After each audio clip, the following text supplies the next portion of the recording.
No, I don't want to talk about hockey. Sorry. Oh. Sorry. They're going down the drain. Let me say it again. Are you talking about the Leafs or the Panthers? Both. I guess the Panthers. Next topic. All right. Well, we're taking a poll today. I turned the show off when Neil or George talk about, and then we got like a list of topics. Hockey, 54 votes, number one. God. Guess what's number two right behind it? Mo? Horse racing. Mo. Oh. No, there you go again. Do. Jesus. Let Sleeping Dogs lie with his 1.1 share. I have a Herald headline Yeah. that says, Foyle's upset bid by Florida State, North Carolina. The only problem with it was that North Carolina State was, or Florida State rather, was favored. But that's okay, just a minor mistake. Well, that'll teach you to be reading that piece of garbage. I just read the headlines. It's election day here today, and all I can say is, bad mistake, eh? You're going to make a bad mistake. Well, it's all the anti-Bush feeling up there, right? No, you didn't understand. It's the other way around. That's why you think the Liberals would win, but they're going to get their ass kicked. They hate Bush here like poison, but they don't confuse them with the facts. Conservatives are going to win. They're 10 points ahead in all the polls. So if they hate Bush so much... Yeah. Well, don't ask me. Yeah. There was like some kind of a funding scandal with the Liberals here and a few $1 million involved. These people are just, I don't know. So are you an expatriate American? No, I am not. I'm not an expatriate. Just because they lost one game, I have an expatriate. I have a new thing that I'm saying to people who call with negative stuff. Yeah. Yeah. Or it's stuff I don't like. It's from an open letter that was written to Michael Moore from this baseball wife. Oh, I heard you reading that, yeah. Well, what is that? What is that? Ripping Michael Moore an ass. What the hell's wrong with that bitch? Michael Moore ought to step on that bitch. I don't care who. I just like the rip. It doesn't matter who it is. She's Chris Benson's wife. Well, I think she needs to be taken out. Let's call up Pat Robertson and have her taken out for dinner. Just taken out, bitch. Michael Moore's got more balls and more brains in his left testicle than she's got in her head. I heard you read that. I love the letter. Well, I don't. Somebody ought to kill that bitch. It's the verbiage I like. I don't care who she wrote it to. Well, that's not the point. Anybody can just rip for the sake of ripping. It's who you're ripping. It's a good rip. She was ripping George Bush, then that's another story. Look at that. IOD went down to a 5.9 in December. Thank God, okay? This book needs to get tossed out. I don't want to get... there is something about, the television stations in town. Yeah. Did not have a fall book. They had no sweeps for October, November, December. Right. They told the rating services, we don't want them. Because they felt that they couldn't get any valid statistics. And Arbitrone's excuse would be, people have radios in their cars, they got battery-operated radios. Well, your mama, okay? I wonder what kind of return they got with Diaries in November. I wonder how many they got. About 30, man. Probably from the whole market. But it's you know a joke. what? If we bitch, it sounds like we're making excuses. No, it's not the case. I mean, in your case, what's there to say, but nevertheless. At least you didn't have a 1-1. No. Yeah, he sure went out in a blaze of glory, didn't he? Oh, man. Woo! Talk about going out like a clown. Like Howard Beale said in Network. Remember, he said to William Holden, I don't want to go out like a clown. I got 30 years in this business. Let me tell you something. He's a selfish, pathetic excuse for an American, and he should take his big fat ass over to Iraq and get his pig head cut off and stuck on a pig pole. That was Michael Moore she was writing about. I don't care. It applies to a lot of people. Yeah. Mo. Yeah, well, maybe he'd be big in Iraq. Could be. Mm-hmm. So did you like the games yesterday? They weren't very good. I liked the games a lot. They were not very competitive, but and now I got a solution to the whole problem. I don't have to root for the Steelers to win the Super Bowl. I can root for Seattle. I wanted to see the Steelers kick Denver's ass, which they did. I mean, Denver is not nearly as good as you thought they were. And Jake Plummer thought they were? Yeah, you thought they were great. I did not. Yeah, the hell you didn't early in the season when they had... I never thought Denver was great. And you told me Denver was sensational and Jake Plummer was this. When the chips are really on the line, and Jake Plummer, keep in mind, didn't win the game against the Patriots. They handed them the game. The Patriots and the officials handed them the game. Oh, how do you like the referee? The referee, what that was his name? Walt Moretti, whatever his name was? made that bad call last week. He got a rock through his window. Yeah. You see that? It was Yeah, an accident, but nobody got hurt. They said it might have just been random right. Random vandal. Right. After reviewing the play for 5 minutes, he comes up with his explanation in that call still leaves me just dazzled. I'm surprised they didn't have a riot on the field. If it would have been a home game, they would have been rioting. It was bizarre.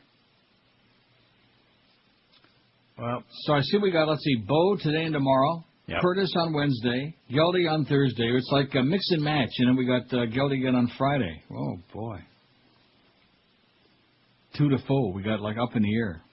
Well, they should take their time and make the right decision. Yeah, let's do another nationwide search. That may be my next poll. What was Greg Reed's biggest blunder? There are so many. God almighty. Just mind-boggling. And the worst part of it is he's still on the payroll. He's still hanging around there, coming in his jeans every day, I understand. He's on the payroll for 10 years. Oh, brother. Is that true? He has a better deal than Howard had. He's on the payroll for 10 years? He's a consultant for 11 years. Oh, my God. No wonder we always talk about the Beasleys up in the tree with that banjo. Give me a break. Are you kidding me? After what he did to this place? He ought to be on death row for 10 years. So how'd you do Saturday? I didn't go. I didn't participate. I'm saving up for Niagara next weekend. Oh. I'm keeping the money in my pocket. Let me get familiar with my ass. Keeping it in my wallet. $185 though on the lotto. 3 people won $7 million. Wouldn't that piss you off if the lotto was... it wouldn't piss me off to win $7 million, but if it's $22 million and in 1 week there are 3 winning tickets, that's not good. Oh, so I would give it back. Who wants a measly $7 million? Throw it back. It's like catching a fish that's too small. Throw it back. Wait for the big one. I'll tell you what's bad. When you hit a pick six, and, they have pick sixes. He's talking about horse racing again. Yeah. And I'm talking gambling, and they have pick sixes that can pay up to... Oh, in the millions. And you hit one and it pays like $4,000. Yeah. Why even bother? Yeah. It's too hard to hit them anyway. Throw it back. Tear the ticket up. Yep. Frame it. Just take the ticket home and frame it. In fact, once upon a time, although I don't have it anymore, but I did bet $2 to win on Brett Hanover once. At 1-9, he paid $2.10, and it was just like a souvenir thing. Everybody bet a ticket just to have a souvenir. Isn't that strange? Oh, yeah, no, it's not. Actually, I remember when you have a Triple Crown possibility. Right. Like betting $2 on people Secretariat buy in the Belmont. Exactly, so they can save the ticket. You get $2.10, you save the ticket for posterity, and someday it might be worth more than $2.10. Can't be worth much less. Well, yeah, if you get Secretariat to sign it. Yeah, there you go. Then it would be worth more. Too late now. Yep. By the way, who the hell was that? Who did I see yesterday who looks exactly like Willie Shoemaker? Some actor, somebody somewhere. I can't think of who it was. Looked just like a twin brother of Willie Shoemaker. An actor? Yeah. Can't think of who it was. Or maybe some kind of a jock. And by the way, can you tell me what the big... I don't want to go into it, because first I had to put up with Phil Simms on the first game. And then James Brown. Well, what is his... that ain't even the right James Brown. This guy can't even sing. Well, what is his claim to fame? He's been doing that show a long time. Talking to the race car driver. What else that jackass race car driver... I can't remember which one it was. They all looked the same. Oh, that's who it was. That was the guy, the race car driver. They showed James Brown on the sideline in the second game talking to this race car driver. I saw that. Yeah, Darrell Waltrip. Darrell Waltrip, and he looked just like Willie Shoemaker. A little taller, but nevertheless. Well, next to James Brown. James Brown's a big guy. Is he really? Yeah, he's about 6'5". What's his claim to fame? He's been a network sportscaster for years. Why? Because he's good. Okay. Okay. So is that Danny Boy and Shannon Sharp and Jimmy Johnson and all that other... Oh, brother. You know what my favorite thing is when you're watching the NFL? Especially during the playoffs and the Super Bowl, when they got 8 million spots, is team kicks a field goal or scores a touchdown, and then kicks off. And we come back for the kickoff, and so it's going to be Seattle's ball on the 20-yard line, and here comes me, and we go to another break. It's just, if we did that, we wouldn't have any audience. It's just ridiculous. Even the old first team never had that many spots. For all the money that God. they're paying in rights. They have to No, I make it up, understand right? that, but geez, But it's just you know what? like rubbing your nose I'll in tell it. you the guy who irritates me is Joe Buck. You know, Really? Yeah. Like yesterday, towards the end of the game, Seattle's, winning and the place is going wild, and he said, "Well, this shows you what that home field advantage is worth." And I'm going to tell you the facts on home field advantage, okay?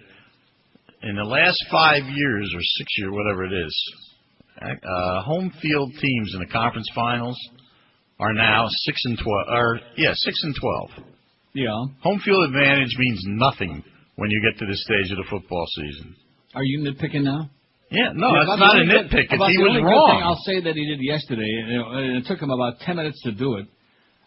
That one time that Seattle punted, and we thought the ball went out of bounds on the 4-yard line. Remember that? Yeah, they said it was out, and they came back. Yeah, we go to commercial break, and all of a sudden It's they on start the on the 20, and the series starts. They run a couple of plays. And by the way, I should mention, by the way, that we were in a break, and one official overruled the other one and said it was a touchback, and we went in the end zone. And I just that was so bush league, Like we can't be bothered to give you any real information. It's just we're too busy doing spots, Yep. Screw them. Screw Fox, man. Screw Rupert Murdoch. There's somebody. Pat Robertson needs to work on getting him taken out. Hey, for dinner, at Louis in the Bronx.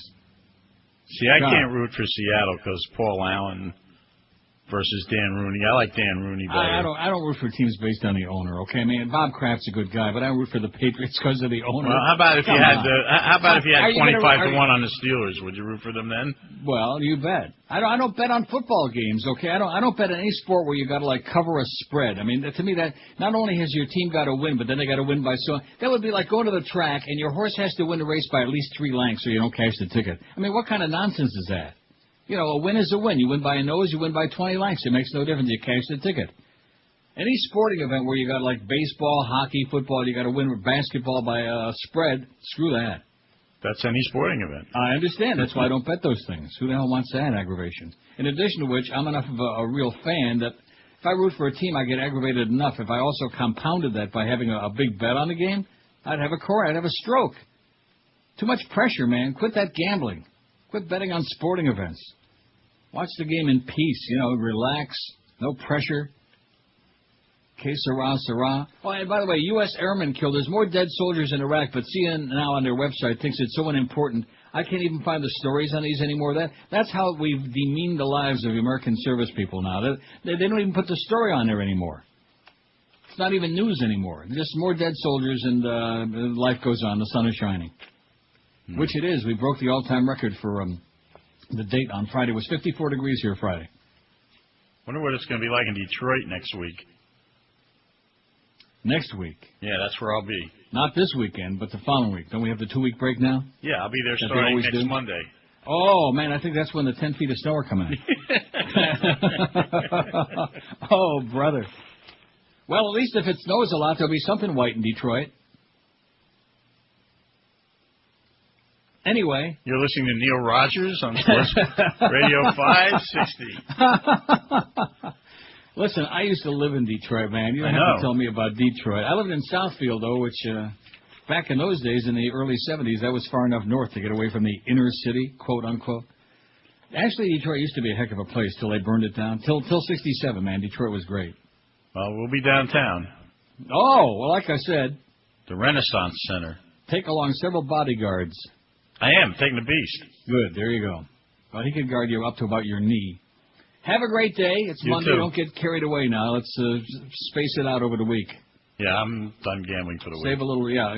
Hank's done gambling, okay? No more betting on stupid-ass ball games. Oh, no. That's my business. That's your business? It is. I thought broadcasting was your business. Yeah, that's what I do on Sunday mornings on ESPN. Yeah, I know that. I get paid handsomely for it. Just be real happy that broadcasting, this season you've had, broadcasting is your business. See you tomorrow. See you.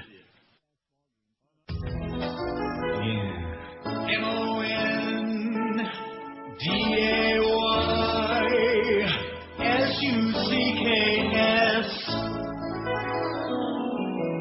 Sounds like a moron.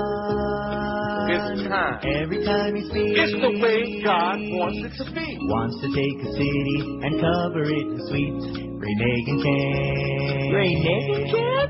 Ray Nagin can. Ray Nagin can, 'cause he wants to make New Orleans taste good. And I don't care what people are Sounds saying. like Jesse Jackson. We as black people, His comments are bizarre. surely God is mad. He compares the locals to a Willy Wonka bar. Chocolate. Ray Nagin can. Yes, Ray Nagin can. Ray Nagin can, 'cause he wants to make New Orleans taste good. It's time for us to come together. It's time for us to rebuild a New Orleans, the one that should be uptown or wherever they are. This city will be chocolate, a chocolate New Orleans. He never takes the blame for anything he says. Chocolate at the end of the day. Put that chocolate in some coffee and you'll off Juan Valdez. Ray Nagin can. Ray Nagin can. You know I can. Ray Nagin can, 'cause he wants to make New Orleans taste good. You can't have New Orleans no other way. It wouldn't be New Orleans. Oh, yeah, what a place. It's 10:15 at 560 WQM, so we find out that WSUA is Radio Caracol. That's what George's problem is today. He's got a cold. But it's a Colombian thing, I guess. That's what Miguel was saying. Remember when the ratings came out and I said, WSUA, they never had nothing, you know? Yeah. So I guess South Florida must be like inundated with Colombians. And they sure aren't listening to us. God forbid. Even though we do like our drugs. 10:15 already at QAM. We got Bo today 2 to 4. I say that with some sorrow. Mad Dog 4 to 7. Curtis 7 to 10. And EK at 10 o'clock tonight. No ball games. No nothing. Just a pristine schedule. Except that hole there. That hole from 2 to 4 with Bo. Hey, resolve yourself to getting a better night's sleep every night in 2006 by calling 1-800-MATTRESS right now. Nothing's got a bigger impact on the way you feel every day, your daily health and productivity, than a good night's sleep. And you can get one as soon as tonight from the Dial-A-Mattress by calling 1-800-MATTRESS right now. If your mattress is more than 10 years old or it's noticeably sagging or lumpy, it's time for a brand new one. Choose from the complete line of Sealy, Inserta, Simmons, King Coil, Tempur-Pedic, Stearns, and Foster Hewitt. Dial-A-Mattress takes same-day orders all day long from Kettle to Stewart, from Palm Beach to Fort Myers. And the delivery thing is a deal from heaven. You still get to pick the time they show up. You pick the date and 2-hour delivery you want your mattress delivered, and they show up on time 99.7% of the time. I've been using these folks for years, and I guarantee you'll be a satisfied customer, too. So start the new year off right with a new mattress from Dial-A-Mattress. Don't put off getting a better night's sleep a minute longer. Pick up that phone right now and give them a call toll-free at 1-800-MATTRESS, or you can do your shopping right on their website at mattress.com. Dial-A-Mattress, 1-800-MATTRES. Leave off that last S because it stands for Stupendous Savings. This is Neil Rogers. This is 560 QAM. Grab my junior, honey. I can't believe my Joe's gone. Oh, I know. Come here. Girlfriend, your breath is rank. I'm sorry. No, it's okay. Luckily, I brought along the first ever breath freshener for people grieving the loss of a loved one. Really? Yeah. They're called bereavements. Bereavements? Yeah, this powerful breath and air freshener eliminates bad breath and the stench of death at the same time. Here, try one.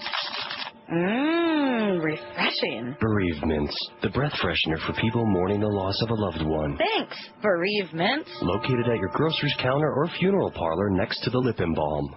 20 past 10 at 560 WQAM. Happy Monday, January 23rd. Yeah, the Humper there tried to suck me into talking about hockey. Not a good idea. Guess what? No. Right after you told him about people don't want to hear it. Right, and he still wanted to get into that because he says, well, Neil's the only one who knows anything about it. Well, nobody cares about it. That's the reason I'm the only one that knows about it. Nobody cares. They don't want to hear about it. They want to smell it. They want to know from it. Forget about it.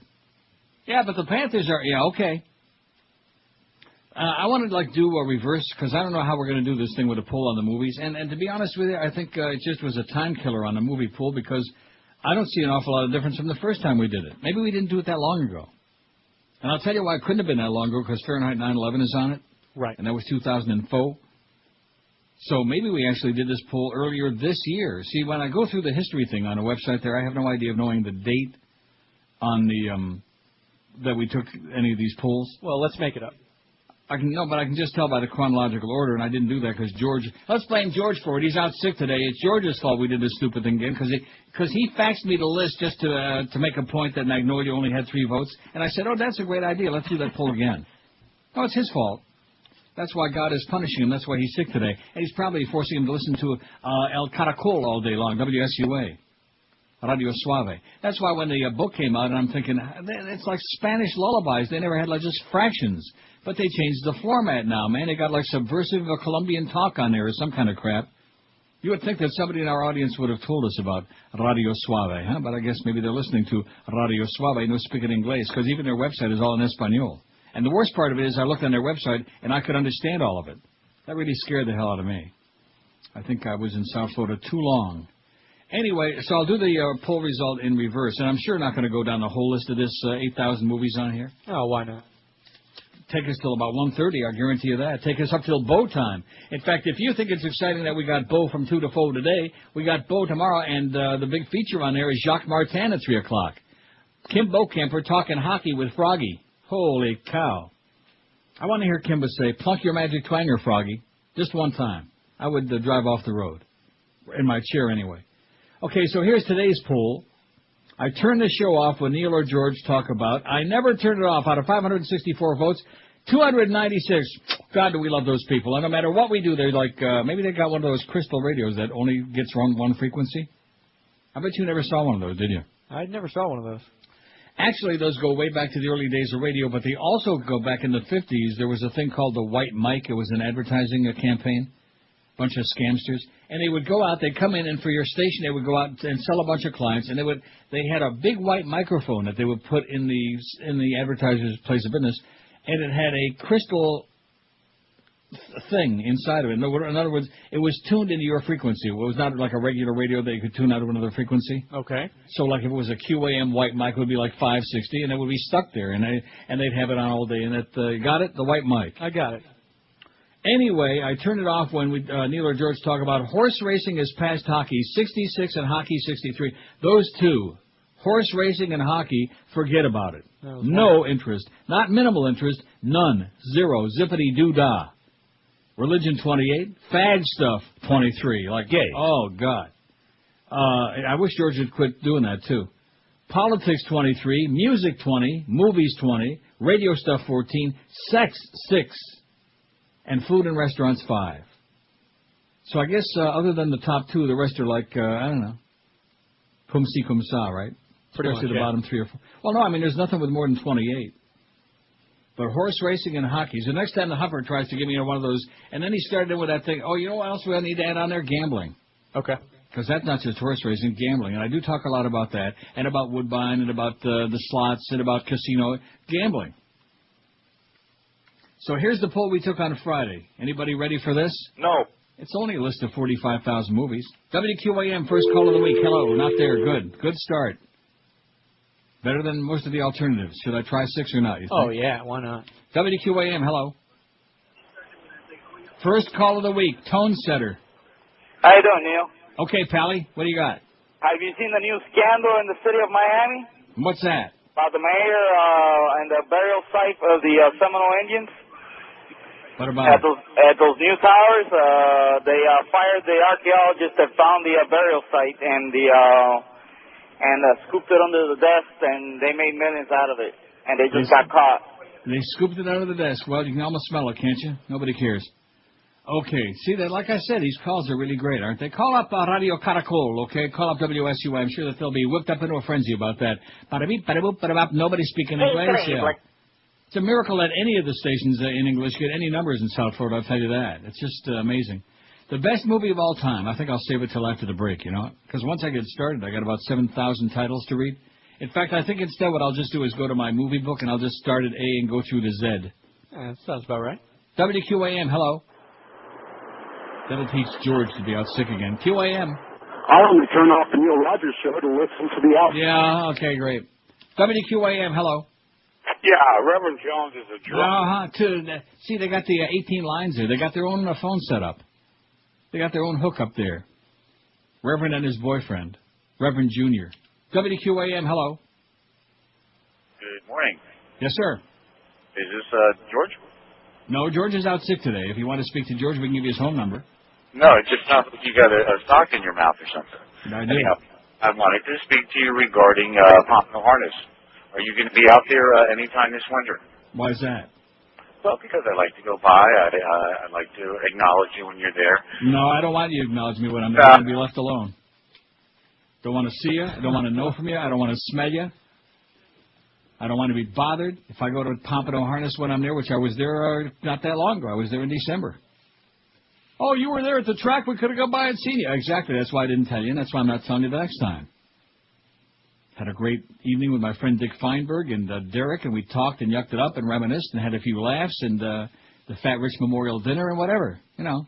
No, we want to come by and bug you while you're there. That's exactly one of the reasons I'm glad I'm not there, okay? I'm not in South Florida, and that's one of the great parts about life. The sun is shining. We're breaking all kinds of records for temperatures this time of the year. There is no snow on the ground. And, oh, good luck to you folks in South Florida, because you'll need it. How's Audio Caracol doing, man? Anybody speaking English down there or what? Dry Concepts is the best in carpet cleaning in the universe. They've been cleaning my carpets for over 20 years. I wouldn't dream of calling anybody else. And during this month, during January, Dry Concepts encourages everybody to take advantage of their outstanding maintenance contract. Dry Concepts maintenance contract offers you savings and real peace of mind. Enjoy the benefits of their planned carpet dry cleaning service. Not only will you save 50% off their regular prices, but you'll also enjoy the added benefit of knowing that Dry Concepts will be there every time you need them. Dry Concepts is dedicated to the clean carpet approach rather than the common clean, dirty carpet approach.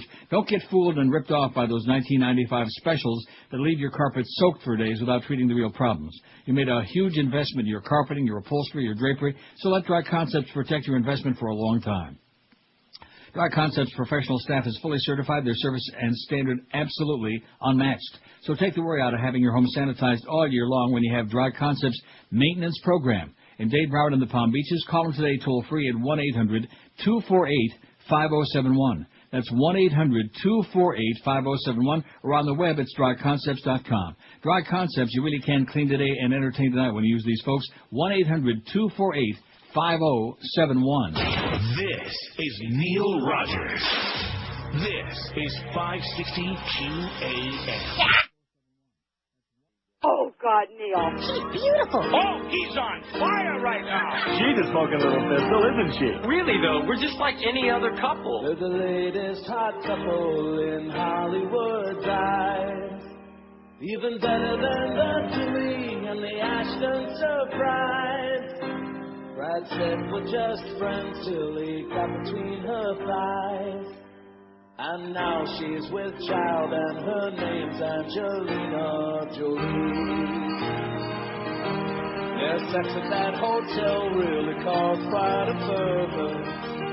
She was screaming so loud that the staff overheard her. They called the police and they all did agree. You'd best bring a muzzle if you bang Angelina Jolie. Oh, Brad put Jen on the shelf. He kicked her to the curb, and he picked up the milk. Oh, Jen would never give in, but Angelina put down. Brad has got a new friend. Billy Bob Thornton, she's been out madly scoring. That horny Tomb Raider's been worldwide a-whoring. Hope Brad doesn't mind the baby, looks a bit Chinese. It's like joining the UN, moving in with Angelina Jolie. Hey, where are the kids? I sold them to the lady across the street. She always said how much she liked them. We have busloads of kids. Why you gotta find time to ignore your kids? Our kids are really attractive. Are you ready, kids? Yay! Get a life. 10:34, 26 before 11 at 560 WQAM. What's the best movie of all time, we asked. Now, didn't we say that, or I said anyway, we wanted to get 3,000 votes over the weekend? You said that, yeah. Well, we only fell 678 short. 2322. I guess that's the whole audience, you know. I guess that's it. I remember once upon a time we probably gotten 10,000 votes when that was the whole audience. 2322, not too good. Maybe they were busy this weekend.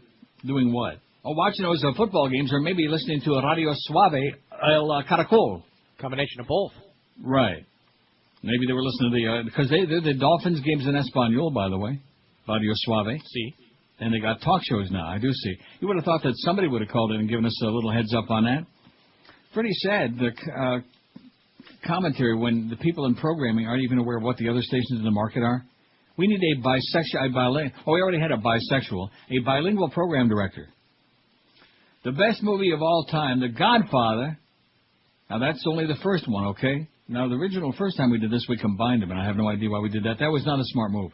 Godfather, 414. Nobody else had even 100, although Casablanca had 99, right on the edge. 414. Nobody even close to The Godfather. Godfather Part 2, in its own right, was third with 73. What does that tell you? Star Wars, 72. Cuckoo's Nest moved up from where it was the first time we did a poll. Tied for next with Lord of the Rings, 66. I don't really want to read all this list. This is pathetic. Dr. Strangelove, 59. Caddyshack, 57. Fahrenheit 9/11 at 56. Why was Hank so whipped up about that bitch that was cussing out Michael Moore? What was that all about? Because she's a wife of a pitcher in the major leagues. So? She's hot. She ought to be horsewhipped. Bitching out Michael Moore. What the hell did she ever do for the human race? Pose naked? Oh, I see. Well, like I said. Yeah, who'd want to see Michael Moore naked? Good point. Animal House, 45. Scarface, 44. Blazing Saddles, 44. In fact, that might be the secret weapon against Osama. Sent him some naked pictures of Michael Moore. Jaws, 43. Monty Python and the Holy Grail, 38. Goodfellas, 34. Apocalypse Now, 32. I'm only going to read the double digits, okay, because there's 7,000 on here, and I did not watch City of God this weekend. Oh, sorry. Come on. But I had all that football to watch. So what? Oh, and you know what I did see? The whole movie, Sleepers, which you didn't see it, so I can't discuss it intelligently with you. Oh, wait a minute. Yes, I did, with Kevin Bacon. Bacon. You did see Sleepers? Where the kids get molested. And yeah, with Kevin Bacon awesome and De Niro and Dustin Hoffman and Brad Pitt. That's a great movie. Yeah, it is. I'm glad you like it. So that's what I watched instead of City of God. If that wouldn't have been on again on my cable, I would have taken that CD and whipped that DVD and whipped it right in there and watched City of God. But I think you'd agree with me that Sleepers needs to be seen right from the very beginning or it doesn't make any sense. Right, it's a great movie. Yeah, well, it was great. So that should have been on our list here of the 45,000 greatest movies of all time. Unfortunately, it wasn't. It was an oversight. We also didn't have any of the Batman movies on here or the Superman. Well, you can't have them all, you know. Let's see. Monty Python, Goodfellas, 34. Apocalypse Now, 32. Pulp Fiction, 32. Clockwork Orange, 31. Citizen Kane, 31. Highly overrated movie. Shawshank Redemption, 28. It's a Wonderful Life, 28. Not only overrated, but overplayed and just enough to make you puke your guts out, enough to make you start stuttering like Jimmy Stewart. And, of course, when you face the music, you start stuttering. I guess you don't have to worry about that anymore, facing the music. So happy. Wow. What a relief. Braveheart, 25. And, by the way, I'll be at Pompano Park this Friday night if anybody wants to come and stare at me. Nah, I won't be there. Yeah, I'll be there Friday. Braveheart, 25. Airplane, 23. Network, 21. Boy, I should have had a lot more votes than that, in spite of what you say. The Good, the Bad, and the Ugly, 21. Lawrence of Arabia, 20. To Kill a Mockingbird, 18. Usual Suspects, 18. Blazing Saddles and Train Spotting, 17. Now, back in the day, I'd probably play some sound effects with that Train Spotting. Can't do it. Can't do it, Pally. Young Frankenstein and Chinatown, 16 apiece. Papillon, 15. 15 for Team America World Police, Butch Cassidy and the Sundance Kid and American Beauty. 14 for Gone with the Wind, Forrest Gump and E.T. 13 for The Great Escape, Glenn Ross. You fairy. And The Schindler's List and Blade Runner. 12 for The Big Lebowski, The Deer Hunter, Ace Ventura, Pet Detective, The Exorcist. That was on again last night, and I watched some of that and went to bed. Friday is a movie, and 2001: A Space Odyssey, they all had 12. The Exorcist only had 12. How's that possible? And if you tell me one more time that that's a comedy. Well, come on. But you think it's the best movie of all time? No. Yeah, I mean. But it's sure better than a lot of the crap that's above it here, like Pulp Fiction. Give me a break. Or It's a Wonderful Life. Huh? I don't believe I got the pleasure of, or maybe not the pleasure of seeing that. It's a Wonderful Life with Jimmy Stewart. It's a corny Christmas movie. You never saw that? Oh, I Good. saw that. Oh, okay. Oh, jeez. One of those real cornball they show it every year. I mean, if you're going to have a Christmas movie, what about A Christmas Carol, the real old one with Alistair Sim? That was the good one. Silence of the Lambs had 11. Field of Dreams, all these had 11. Field of Dreams, Midnight Express, The Graduate, Life of Wine, Hard Day's Night, and City of God had 11 votes. All right. 10 for the Little Big Man, Treasure Sierra Madre, Midnight Cowboy, Psycho and On the Waterfront, and after that, single digits. Now, what did Magnolia get this time? 8. Up from 3 the previous time, it had 8. Boogie Nights had 6. That was on last night, too. Can't watch all the movies at the same time. But that one was on there. Now, who the hell was in there besides Marky Mark and Burt Reynolds? Right. Who else was in Boogie Nights? Philip Seymour Hoffman, was he in there? Yes. Google it. Hold on. Google it. That's a great movie. Didn't have too many votes on our list, though, unfortunately. In fact, I would say, along with Deliverance, that's the only other good movie that Burt Reynolds ever made, was Boogie Nights. A great movie. Who else it's was really in good. it? You got it? We got, let's see, who else? Philip Seymour Hoffman, who was crying like a girl. I'm trying to see who else is really known. That's about it. That's it? There was nobody else well known in that movie? movie? For big, William H. Well, come on, William Ken, H. let's put some Macy. names. Maybe it's somebody famous that you just aren't familiar with, William okay? H. Like Macy. Charles Dickens. Louise Guzman, Julianne Moore. Julianne Moore, what's wrong with her? She was in Magnolia, for Christ's sakes. Yes. And she had a very similar role, by the way. She's a great actress, and you're just like poo-pooing her for that pitcher's wife who was ripping Michael Moore. Oh, Don Shame on Cheadle. you. Don Cheadle's in it. Don Cheadle, the fifth Beatle, right? Right. Heather Graham. What am I thinking? Yeah, what's wrong with you, man? You're just so, you just don't like that movie. Did you see Boogie Nights? Of course, I love Well, that so movie. what's wrong with that? There's nothing wrong with that movie. Just didn't want to see. You're just probably jealous. 10:41 at QAM. This is Neil Rogers. This is 560 QAM. Mountain Dew. Well, since we're going to be working together, I reckon it's time we start drinking together. I love the way it feels when those bubbles dance off of my tongue. Boy, sure found a way to make the time pass up there. You don't go up there to fish. Brokeback Mountain Dew. Do the do. So Paul Thomas Anderson wrote and directed Boogie Nights and Magnolia.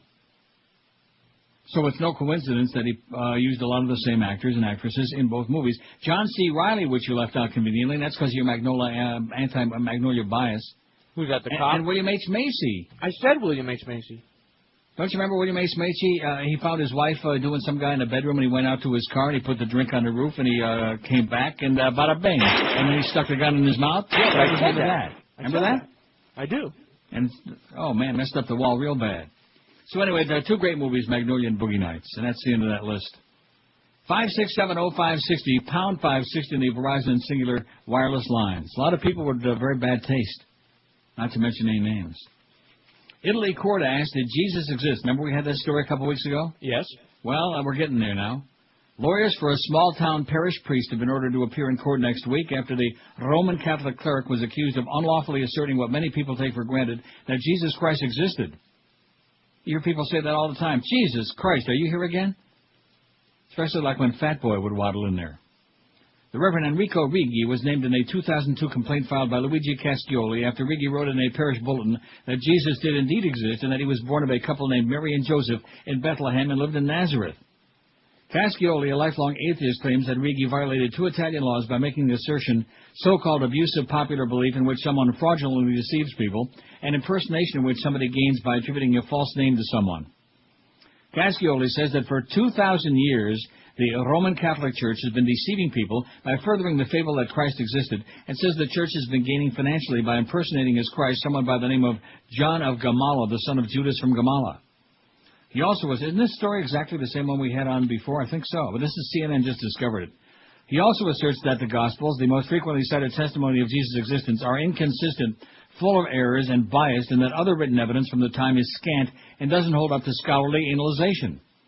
Prosecutors who in Italy are obliged to investigate such complaints initially tried to have the case dismissed, saying that no crime could be verified, but Cascioli challenged them, and Judge Gaetano Mautoni set a hearing for next Friday in Viterbo, north of Rome, to discuss preliminary motions in Cascioli's bid to have the court appoint technical experts to review the historical data and determine if Jesus really did exist. Now, what if they go through with all this and they discover, oh, you know what, somebody just made this up, there was no such guy. What then? What do we do now? That would be great. I think they should publish it all over the world, that people know.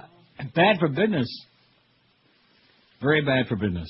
I want to call today about Radio Caracol, Because if we can't find out from our programming people about the other stations in the market, what the hell's going on in South Florida radio, how the hell are we going to know what's going on around us? They give us all these numbers on a sheet of paper, and I see Radio Suave going through the roof, and I think, what the hell's this all about? Must have been just all Julio's got diaries, which of course is true, but nevertheless, Radio Suave, they're kicking ass. They're kicking some big fat Colombian ass.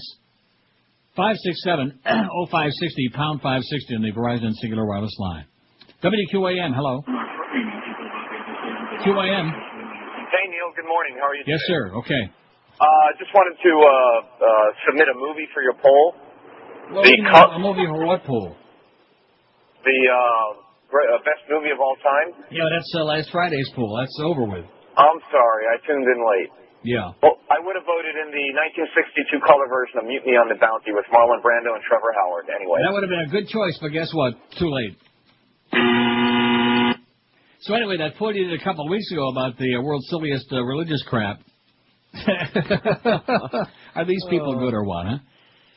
South Florida, man, they're a little bit behind. They're a little bit behind the times. They're in a stoned age, man. They're in the dark ages. And, of course, don't blame them. Look where they live. Look where they are. Look at their surroundings. Look at the environment.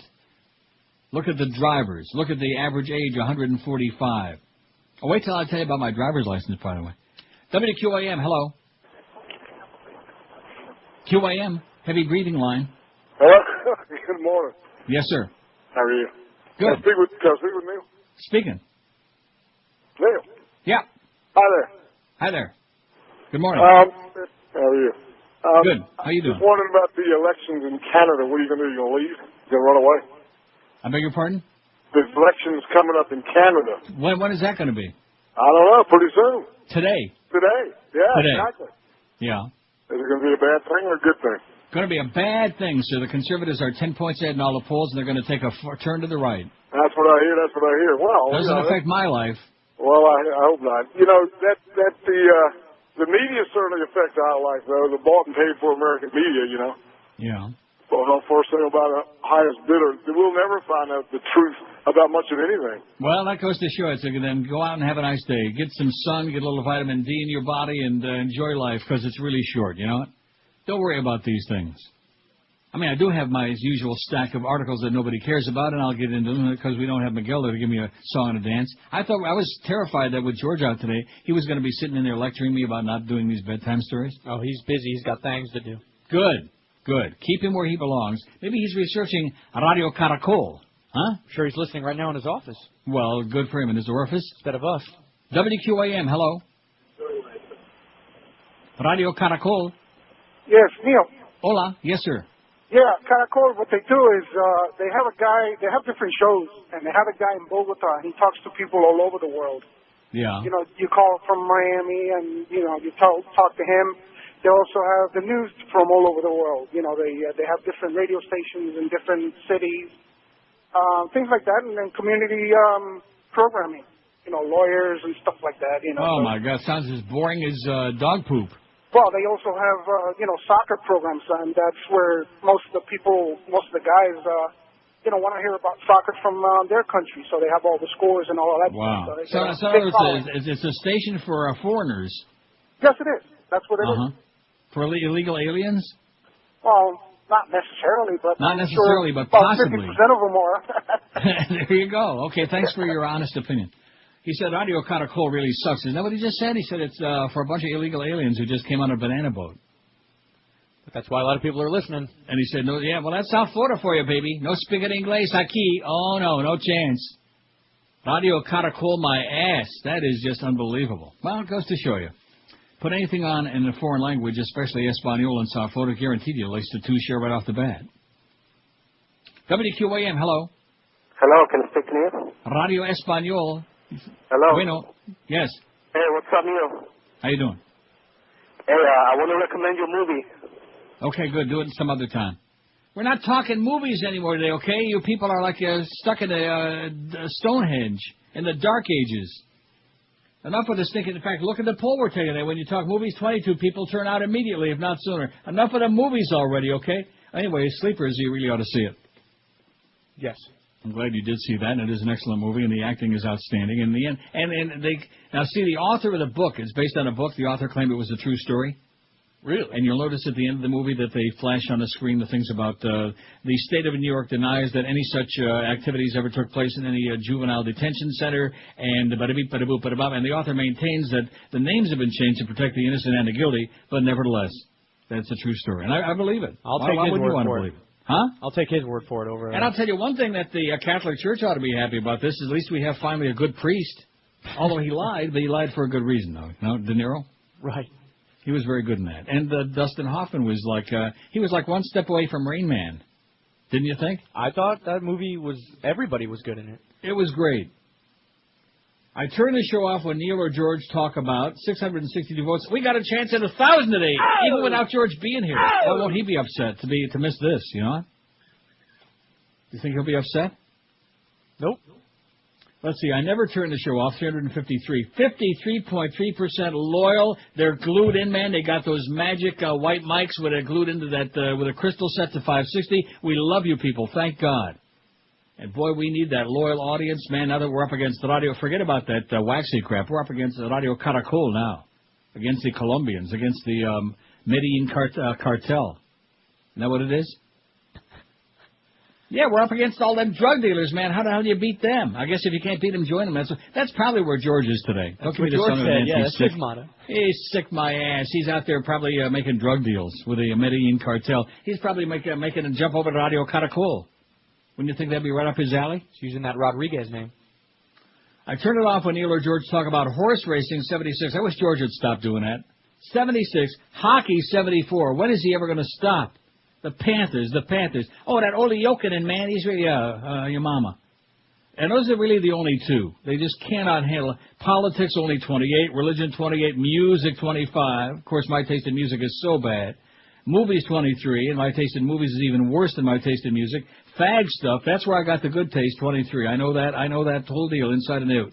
Radio stuff, 18. Now we're getting into my area of expertise. Now that I know Radio Caracol, I think I got all the floor mats down to a science, including that new, what is it, what is it? The one that stinks so bad. Oh, the new, yeah, that's the one. I don't know the call. Right. Food and restaurants, only 8. Sex, 7. And gambling, solamente 2. Only 2. Yeah, we got to cure Hank of that. But how'd you like when Hank said that's my business, gambling? Can you believe that? It's true. No, it is not true. His business is going on here and giving odds and making up stuff. That doesn't mean that's his business. Yeah, but do you know there are multiple faxes a day that show up for him that just show every game that's going to be played that day? Yeah. He probably bets them all. Oh, God, no wonder he sounds under such pressure, under such duress. This is Neil Rogers. God, how is he handling it? 560 QAM. This is the Neil Rogers Show. This is your brain. Any questions? Do you know anything about chocolate? From the controversial mayor of New Orleans comes a brand new chocolate treat. This will be chocolate. Racist peanut butter cups. How do you make chocolate? It's a delicious blend of dark chocolate. You take dark chocolate? Surrounding a super dome of peanut butter. And because it's Ray Nagin's racist peanut butter cups, all the peanut butter has been moved out and replaced with chocolate. That's the chocolate I'm talking about. Just the way God intended. It's the way God wants it to be. And be sure to try the delicious new chocolate drink, Nagin's Quick. You mix it with white milk, and it becomes a delicious drink. And for chocolate and nothing but chocolate, try Racist Pieces. You can't have chocolate no other way. It's 11:01 at 5. I can't stand the way he says chocolate. You notice that? Any other way? Well, there's another chocolate is the way most like normal people say, but he says chocolate. Oh, jeez. He's just an idiot is what he is. Mayor Nogginhead. Answering a prayer, speaking of Colombia, and by the way, anybody caught listening to a Radio Caracol will be deported to Colombia immediately, if not sooner. That's what I'm hearing. That's a rumor I just started.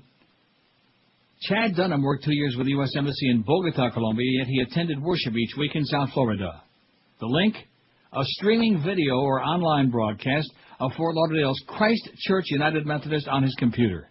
He and Gloria Nancy, what kind of a name is that?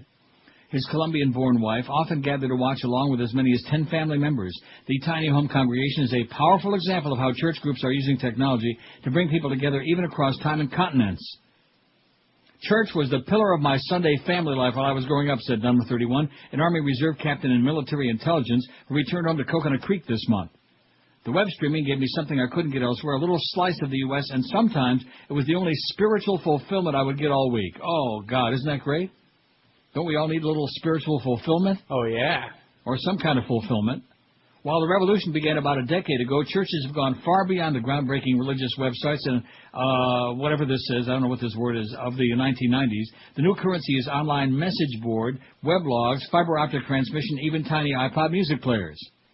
We've got tools that we never had before, said Greg Darby, president of the Christian Interactive Network in Pompano Beach, and the reach is worldwide. Fantastic for brainwashing. Man. Sure as hell beats, like they said in Network, sure beats out handing pamphlets on street corners. Remember that scene? Yes. Yeah. When she said, my name is, whatever the hell it was, a badass commie. Oh, can't say that. I thought was her name. Lorraine Hobbs. Remember that? I do. My name is Lorraine Hobbs. I'm a badass commie. How far? In response, Darby checks a server carrying the signal of South Florida Christian radio station, WMCU. At this moment, we have 115 people listening to the streaming right now from North Carolina, Texas, California, England, Spain, and Germany. 115. Man, that's impressive, isn't it? Praise Christ. In Palm Beach County, don't you better watch yourself, man. Start with that sacrilegious crap. God is going to smite your ass. In Palm Beach County, Sight and Sound flow each Sunday among Christ Fellowship in Palm Beach Gardens and its 2 satellite campuses, and it goes on. So now we got the Internet is also religious, a bunch of crap. Everywhere you turn. Same old Getchkis. 5670560. I noticed the Humper was having one bitch of a time getting calls this morning, so I guess this isn't going to be that kind of a day, you know what? Maybe it's Blue Monday. 5670560. Pound 560 in the Verizon and Singular wireless line. Bo today and tomorrow, and then we got Curtis and we got Gildy. Mix and match. It's like a mishmash. WQAM, hello. Neil God. Yes, sir. Listen, I obviously listen every day, and I'm just going to suggest that you put this one on the poll because I'm sure there's people out there. It's pretty good for the poll, even though I may not vote for it. But Mo Howard David. He's not here no more. Well, but you still do the bits and things like that, so. Okay, we'll put him on there. I'm just saying that, personally, I listen to it anyway. I think it's hilarious, but I know people calling all the time bitching about it, so. Oh, yeah, the ones that call in bitching about it, they're the ones can't wait for the next bit. We got a bad echo on his call. 5670560. Let's put that on there. Mo Howard David did. All right. Okay. Although it's, a little bit late. The horse is already out of the barn, the horse's ass. And especially after 2 months in a row of a 1.1 share. That was really a phenomenal way to go out. By the way, I'll be at Pompano Park tonight at 7 o'clock. Yeah. WQAM, hello. Patriots rule. Come on and get your free autographs tonight. Bring some of those stupid autograph cards, especially the IOD ones. Those are my favorites. WQAM, hello. Hello? Yes, sir. Neil. Yeah. A few weeks ago, I was listening to you, and you made a joke about this Johnny Mathis, and I tried to call you then, but I couldn't get in. But about the African Queen? Well, actually, there's 2 things about him that I think you don't know. Number one, he's not African American. Yeah, what do I care? I mean, some kind of a racial thing you want to make out of this? No, he's Indian is all I wanted to tell you. Johnny Mattress is Indian? You can look him up on the internet. Get out of here. And the second thing is... Indian my ass. No, I'll bet you. And then number 2, that he was well known before he was a singer for something you would never guess, which is that he was on the championship basketball team with Bill Russell at the University of San Francisco for 2 years when... Oh, my God. Wow. You look it up on the internet. I'm not making it up. Huh. Anyway, I just thought I'd let you know. I'm going to look it up right now. You piqued my interest. Johnny Mattress is an Indian? Well, maybe he's the Indian Queen. Oh, well, I don't think we know of any movie named the Indian Queen. We do know the African Queen. I don't think that guy gets it. But at any rate, Johnny Mattress. Let's Google it. Let's see. You want it? All right. Chances are... Da-da-da-da-da-da. Oh, belt it out, Johnny. Come on, you can do it. Let's see. JohnnyMattress.com. The African Queen. Huh. Celebrating 50 years since Johnny's first recording. Oh, skip the intro, please. Don't you hate these artsy-fartsy websites? Oh, welcome to my website. I hope you enjoy it here. There's Johnny right there. And what's that he's squeezing in his hands? Let's see. Bio. Here we go. Let's get to the bio. Mio Mayo. I'm clicking it. Boy, this thing is awful slow. Here we go. The fourth of 7 children, John Royce Mathis, was born September 20th, 1935. God, is he old. He's 70 years old, for Christ's sakes, almost. In Gilmer, Texas, to Clem and Mildred Mathis. Well, that's 2 things he and I have in common. We both had a mother named Mildred, and as a small boy, the family moved to Post Street in San Francisco. It was there that he learned an appreciation of music from his father, who taught him his first song, My Blue Heaven. At age 8, his father purchased an old upright piano for $25. When he brought it home, it wouldn't fit through the front door. So that evening, Johnny stayed up all night to watch his father dismantle the piano, get it into the small living room of their basement apartment, and then reassemble it. Just like this studio here that I'm sitting in right now. You know they had to do that? Really? Yeah. Julio built a studio down here in Miami, and then they disassembled it, and they shipped it up here in parts, and the engineers here, plus Julio came up himself, along with Bob Vermouth, and they put it back together again. Unlike the egg, the Humpty Dumpty egg that Greg Reed broke into a million pieces that they can't put back together again. Good luck on that one, by the way. I was just on that Johnny Mathis site myself, by the way, but I had to back out because of the music that's playing. Oh, I'm not listening to the audio. Clem Mathis, who worked briefly as a musician in Texas playing the piano and singing on the stage, would continue to teach his son many songs and routines. Oh, he taught him some routines. Johnny had proven to be the most eager of the children to learn about music. It goes on. He was 13 when Clem took him to see Connie Cox, a Bay Area voice teacher, who agreed to take on the youngster in exchange for doing odd jobs around her house. I bet he's probably pretty good doing odd jobs. Johnny studied with Connie for 6 years, learning vocal scales and exercises, voice production, classical operatic skills, and he was a star athlete at George Washington High School. On the track and field team as a high jumper and hurdler, and played on the basketball team. All right. In 1954, he enrolled at San Francisco State College with the intention of being an English and phys ed teacher.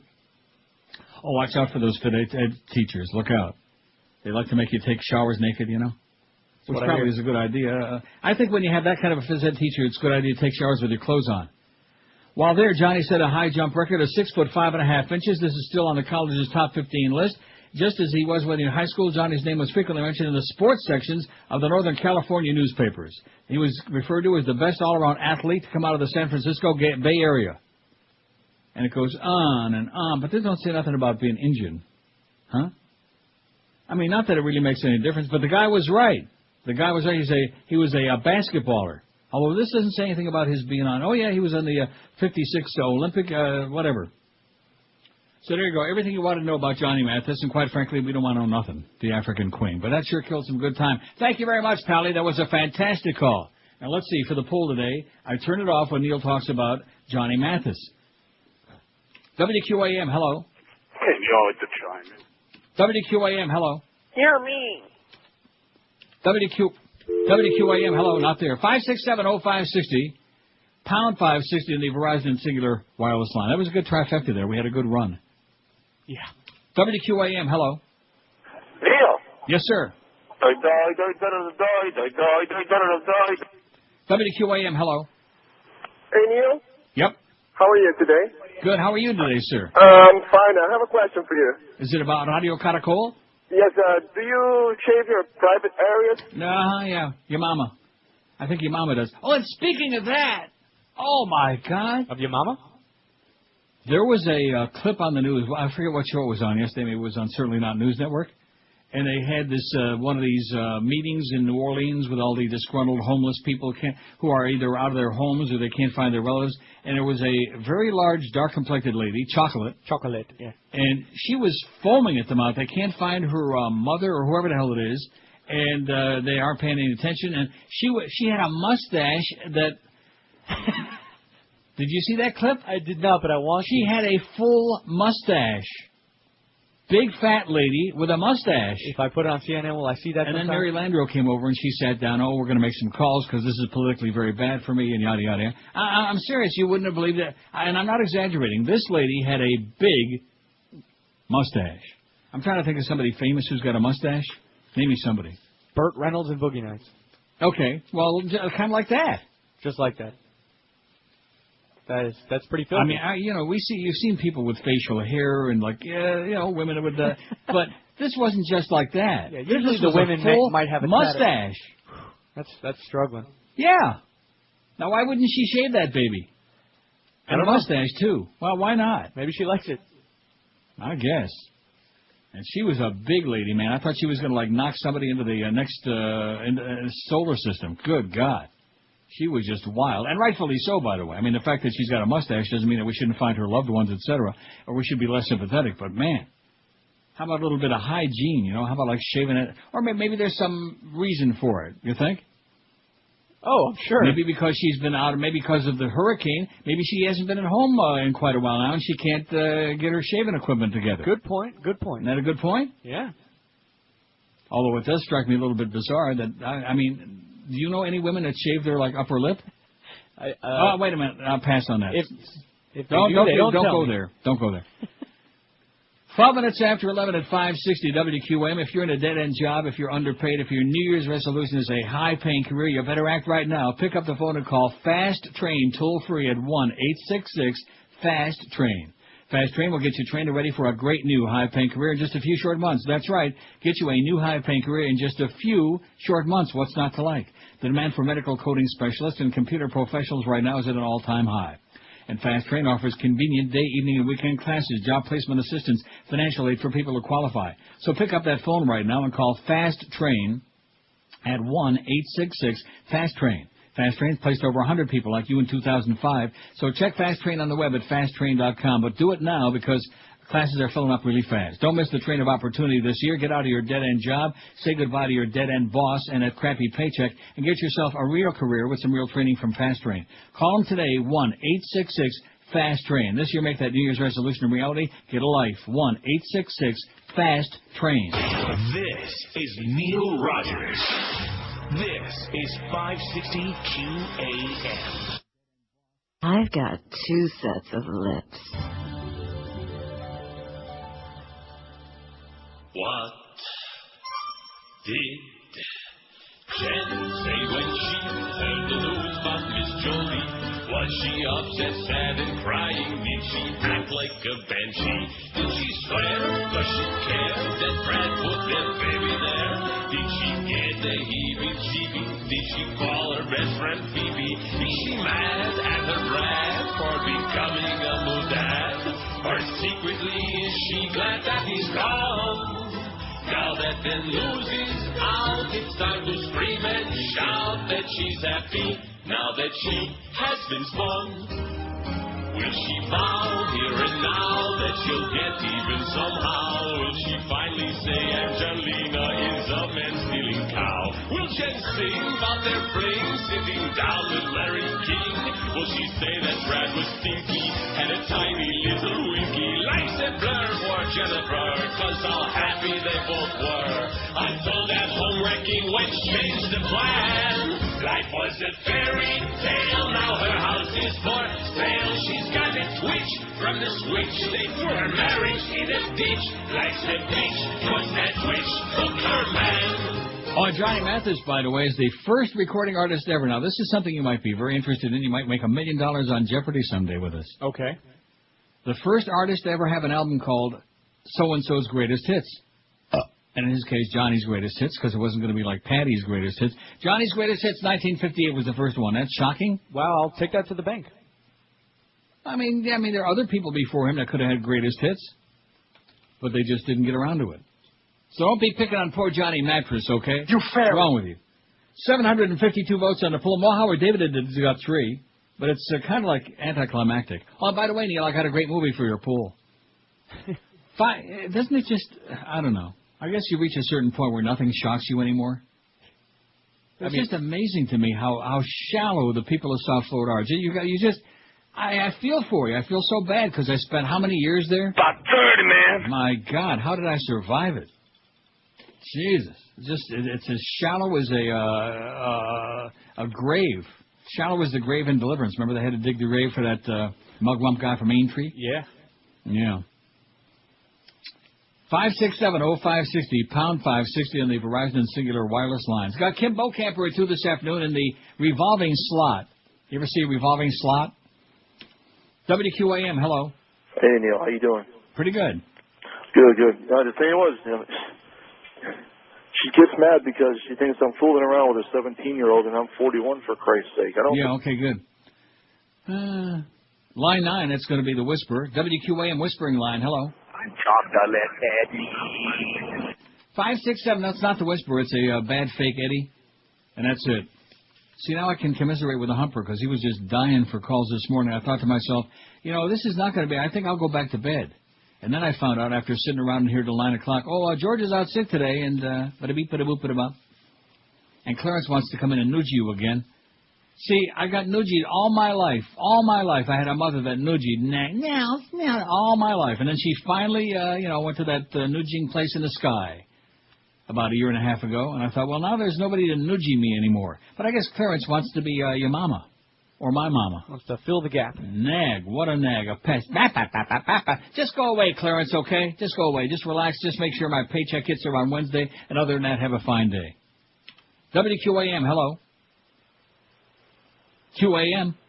Yes, for Neil? Yes, sir. This Neil? Sounds like me, yep. How are you, sir? I got a great good. idea for you. Yeah. You know these jackasses that call you and waste your time and you want to hang up on them? When you hang up, the phone should automatically put out a high-pitched beef and deafened bastard. Mm-hmm. You mean like this? Like that? I wonder if it worked. 567-0560, pound 560 on the Verizon Singular Wireless line. Man, this is doomsday. January 23rd. How did I know? I guess they're upset because the Dolphins didn't win that playoff game yesterday. What a joke. Oh, you're wrong, Neil. They won their last 6 in a row this season. They're going to be a contender next year. They're going to be a force. It's the Saban era now, yeah. Okay. WQAM, hello.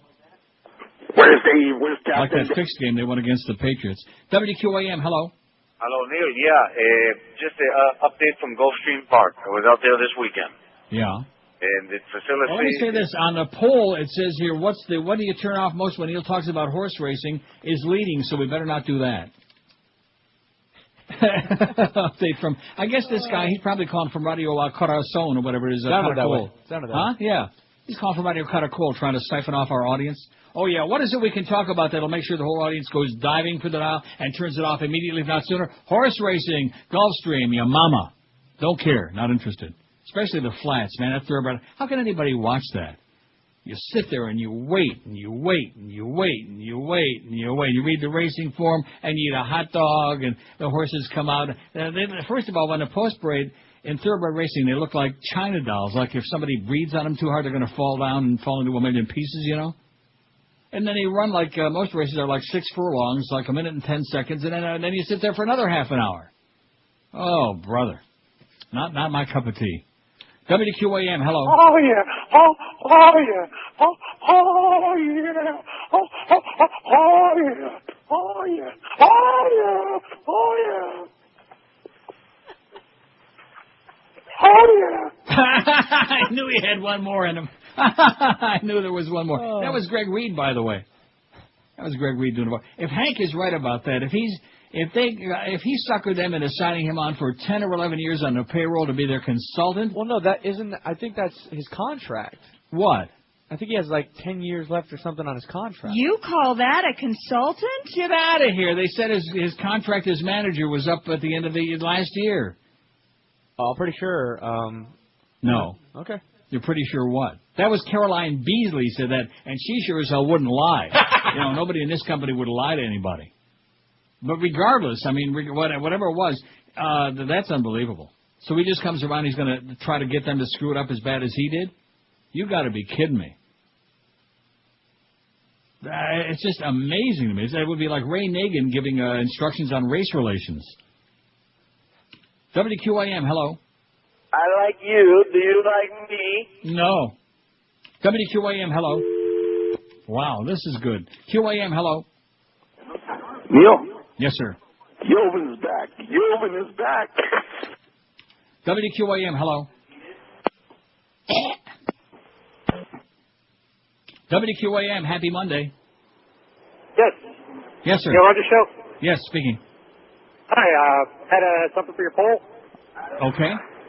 My vote would be for progressive or new wave rock or whatever that noise was that George was playing. Okay. Especially when they were talking over the noise. That was especially bad radio. Okay, thanks. Especially bad radio. Well, I think we got music on it. Doesn't it already count? Yes. Because that's his music as opposed to my music, which his music makes my music sound fantastic. Because his taste in music is pathetic. Although you wouldn't agree with that. Well, what do you know about it? I know enough. Yeah. You know nothing? Is that what you said? Enough. 5670560. Let me ask you something. Name me a great artist from the 80s or 90s that's going to some great music that's going to live for 100 years. Yeah. In my opinion? Yeah. 90s till now. That covers 16 years. From the 90s? Right. 90s, this decade now, whatever it is, the 20 a band that'll be popular for a long time, Metallica. Metallica will be, they actually got started in the 80s, but yeah, I was just going to say they'll be around, for a long time. From the 90s and now. Incubus. No. Well, come on, let me ask you a question. One? If I say anything, is there not going to be a chuckle? No, and whether I chuckle or not doesn't make it wrong. That's just my opinion. And you know what bad taste I got in music. My taste is in my tush. By the way, did he ever give you that movie, which I don't know whether you liked it or not, about the Motown movie? No, he did not. Well, why not? By the way, I don't know where you would get off. I like music. I don't have a problem with Motown whatsoever. Why are you so defensive about it? No, but I don't know if you like it enough that you'd watch a whole movie about it, but Standing in the Shadows of Motown, I think you might enjoy it. It's great. I'm sure it's educational. Well, no, not educational. I mean, you do learn something about these guys that nobody ever knew about before, But the fact of the matter is, it's a fun movie. It's great if you like Motown. If you like Motown. So I guess he'll give you the movie, you'll watch it, and then you'll say, it was a little bit too much Motown. Well, I'm not watching a damn thing until you watch City of God. No. I feel like, No. I'm not going to watch. You're telling me here, watch this, watch this. I I wind up watching all these movies. And how many bad ones so far? How many bad movies did you see so far, other than Network that you fell asleep in? I guess that's about it. Yeah. 27 after 11 at 560 QM. When you're shopping for shoes, comfort, fit, and value are the three ingredients that anybody with a half a brain is looking for, and that's why people who are smart take their feet over to Brandy Shoes in Pompano Beach. Brandy's carries a gigantic, unbeatable selection of all the top brands. They got Rockport, they got Florsheim, Echo, New Balance, Mephisto, SAS. You like it, they got it. And Brandy's professional shoe fitters make sure you have a customized fit of your favorite comfort shoe every time. Just ask for Arnie at Brandy's. He'll make sure you get the perfect fit at the right price. They even specialize in wide widths as well. Brandy's is worth the trip from just about any place in town, so don't forget, for that unbeatable combination for your feet, comfort, style, fit, value, and selection, Brandy Shoes at 1290 North Federal Highway in Pompano Beach, open Monday through Saturday till 9 and every Sunday till 5. And every week there's another great value at Brandy Shoes. This week, Sperry topsiders in both men's and women's styles. You'll save $10 to $20 extra a pair. Only this week and only at Brandy Shoes in Pompano Beach. This is Neil Rogers. This is 560 QAM.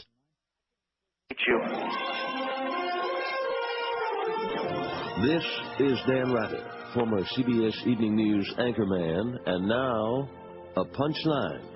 My former network's inability to find a suitable replacement for me demonstrates my true genius and complete and total domination as an on-the-air talking head.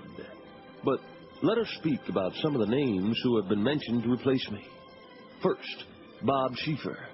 Nice enough man, but please, he's got less hair than Madonna's armpits. And everyone knows you can't conduct the train if you use Rogaine. Another name that has been bandied about is John Roberts, who currently anchors the Sunday CBS Evening News. There's a reason he's been on Sundays for so long. Plus, he's Canadian. And everyone knows when the camera light goes red, you can't be a hosehead. Then there's Scott Pelley from 60 Minutes. He was the guy who helped me make up the story about President Bush, I think. Plus, he's skinnier than Kelly Ripa. And everyone knows you have to have a meaty can if you want to be the man. And let's go from the ridiculous to the sublime. The front-runner to succeed me seems to be current Today Show co-anchor Katie Couric. When I first heard her name in the same sentence as mine, I threw up in my mouth a little bit. This person thinks Real News is announcing the individual weight of each of J-Lo's butt cheeks. Plus, her head's too small, her eyes are too close together, and she reeks of Gina Tay. When charged with the awesome task of replacing an icon, it's important to remember, you can't. you can only hope to find someone who isn't bald, Canadian, skinny, or so completely self-centered she thinks her name should be part of the Pledge of Allegiance. For now, this is Dan Rather signing off and reminding you a whistle is to blow, a gong is to bang, and Katie Couric has about as much to offer the world as a frog with pins in its extremities laying on a high school lab table. This is Dan Rather. 11:34, 26 till noon at 560 WQAM. I'm working on tomorrow's poll already. Really? Yeah. We got 800 votes on this one, so we'll have over 1,000 before you can say Jiminy Cricket. Sure. And speaking of radio, they did beat, Miguel pointed out, Radio Caracol in men. In our target demo, they beat us in the morning and in the afternoon in this bizarre book. But nevertheless, they're kicking ass, man. A lot of Colombians. WKY, Oklahoma's first radio station, switched to Spanish language programming today. Oklahoma. What? What's the Spanish population? I'm going to look that up. Of what, Oklahoma? Oklahoma can't be a lot. 85 billion. The station dropped its news talk format and began simulcasting Spanish station KINB-FM, 105.3, also owned by Citadel Communications. We looked at our profile at KINB, La Indomable. It's indomitable. And at the growing population for Latinos in Oklahoma City, we realized the success we could reach between our La Indomable listeners and our advertisers. Citadel Oklahoma City Operations Manager Chris Baker. Chris Baker? Oh, that can't be Chris Baker, the one from... Oh, my God. Oh, can't be, can it? Send an email on Monday. If that's that Chris Baker, I'm going to murder somebody before this day is over. Merging KINB and WKY now gives us one of the biggest regional Mexican signals in the Southwest. Today we received calls from listeners in Ada, Enid, and Chickasha, to name a few communities around the metro, can now listen to Indomable.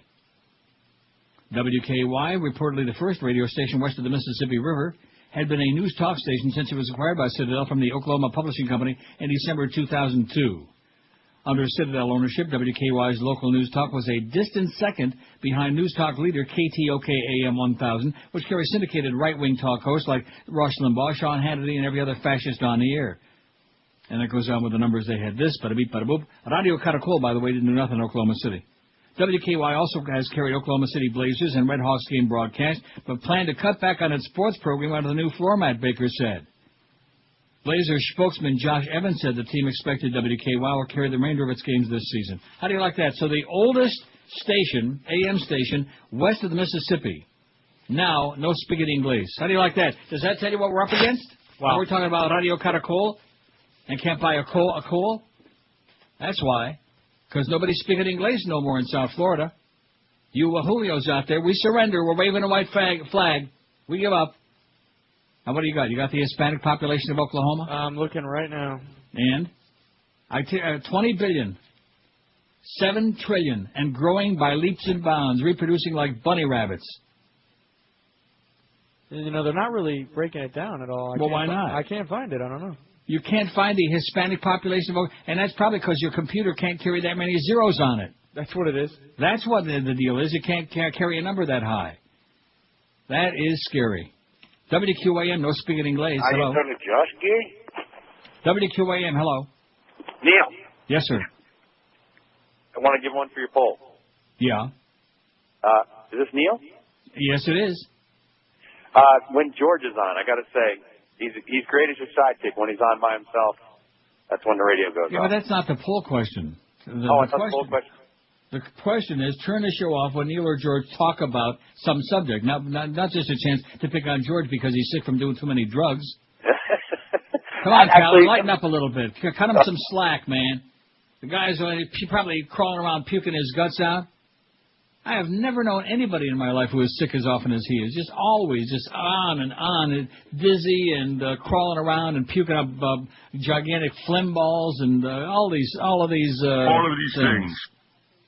I think it's that family of his, man. You know, Miguel was saying the kids. I think it's that whole home environment. Plus, of course, coming to work in that sick building there. I think that's going to add like many, not just psychologically, but from a health standpoint, add years to my life not having to come to that building every day. You know what I'm talking about. It's a sick building. Maybe if Joe Bell wants to do something for the hired hands there, which they probably don't want to do because everything is in limbo, are they moving to whatever to the other building? That would be a nice thing. Have like a sanitary workplace as opposed to a sick building, which it definitely is in every respect.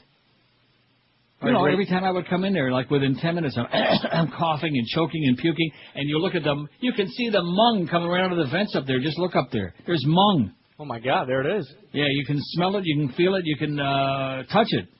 And the mung, too. By the way, you ready for that population? Yes, of Oklahoma City or the whole state? Oklahoma City. Yes? 506,132. Oh, my God. See, how do you like that? Incredible. Right. Like indomable, how do you say that? The indomitable one. I don't know what that means. I guess we do. Huh? I don't. You better start learning your Espanol, mister, because I'm going to tell you right now, you're going to get left at the hitching post. Okay. You're going to get left in the behind because that's where it's at now. The Julios are taking over America. Forget about just South Florida. I mean, I realize geographically it's right on the other side of Texas, so naturally a lot of these illegal aliens, wonderful folks come pouring across from Mexico. Like I said, illegal aliens, 500,000 of them in Oklahoma City, taking everybody else's jobs, right?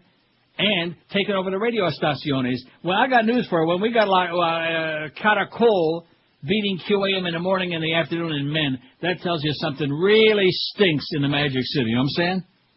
Something really smells very bad when the Medellin cartel is taking over South Florida. This is Neil Rogers. Oh, I forgot they did that like 25 years. This is 560 QAM. Triangulando el pollo para acá. Jumped in the taxi cab. I said, driver, Central Park. He looked at me so quizzically, I could tell he was in the dark. So I acted out my park charade, and with my arms the trees I made. Nobody speaks English anymore. I went down to Miami Beach where the weather is nice and sunny. I walked into a liquor store, but the guy there talks real funny. So I asked him for a pint of old Jim Beam. He says, "No entiendo. What does that mean?" Nobody speaks English anymore.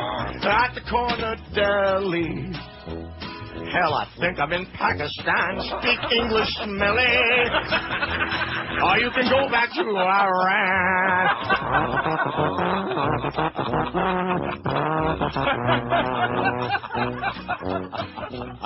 I came here many years ago. Learned my ABCs. I don't say muchas gracias. I say pretty please. So get yourself to a classroom quick. You're in America now. Stop making me sick. Nobody speaks English anymore. 11:45 at QM now. Somewhere along the line, did you see the story that you just faxed to me? I did. That's why I faxed it. I was way off. I gave you the total population of Oklahoma City, I guess. Is it 500,000? Correct. 500. Don't go there. Have you ever been there? No. You definitely don't want to go there. You're right. New figures from the U.S. Census Bureau. Thanks to whoever faxed this in, by the way, because this is muy importante. This was Miguel. We started talking about Hispanics, and he came in with the story. Yeah, oh, that's right. If Miguel hears anything about Julio's, man, he comes racing in because that's all he knows from. He got on the case. Yeah. Even though he was born in Chicago and he's never been in Cuba in his life or anywhere, probably never been anywhere in Latin America. At least I've been in Caracas, baby. It's more than you can say.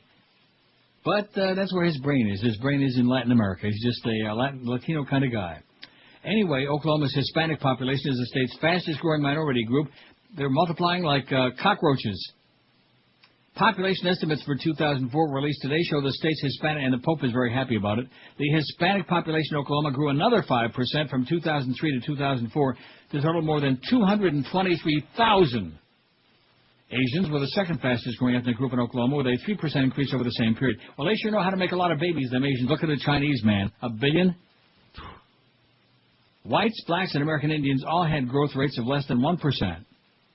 Following that, Hispanic population grew 5%. Whites, blacks, and American Indians all had growth rates of less than 1%. American Indians made Oklahoma's largest minority group at 8.1%. Blacks are next at 7.7%, followed by Hispanics at 4.7%. But the Hispanics are catching up like crazy.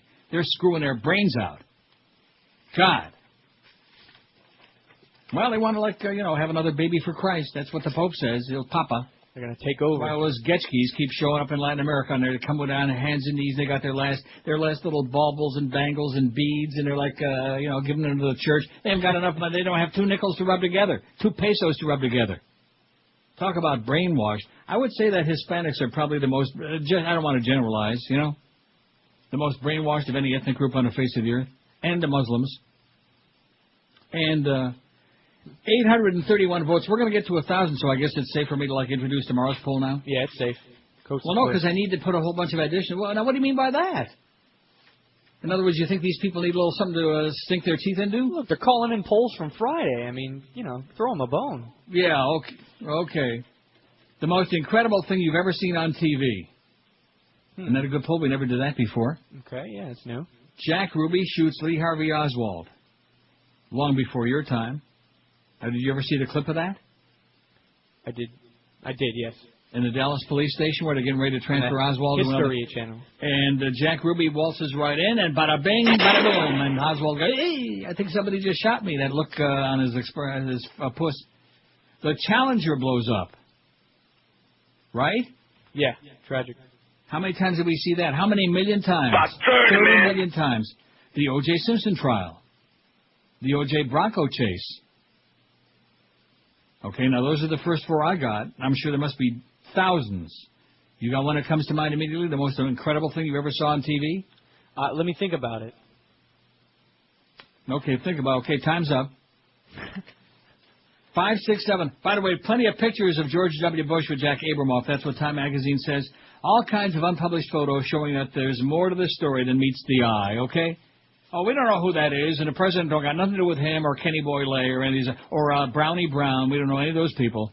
Well, what about the planes flying into the there you go. 11? That's yeah. How do we want to put that? Planes. 9/11 attacks. Yeah, that's fine. That kind of covers it all.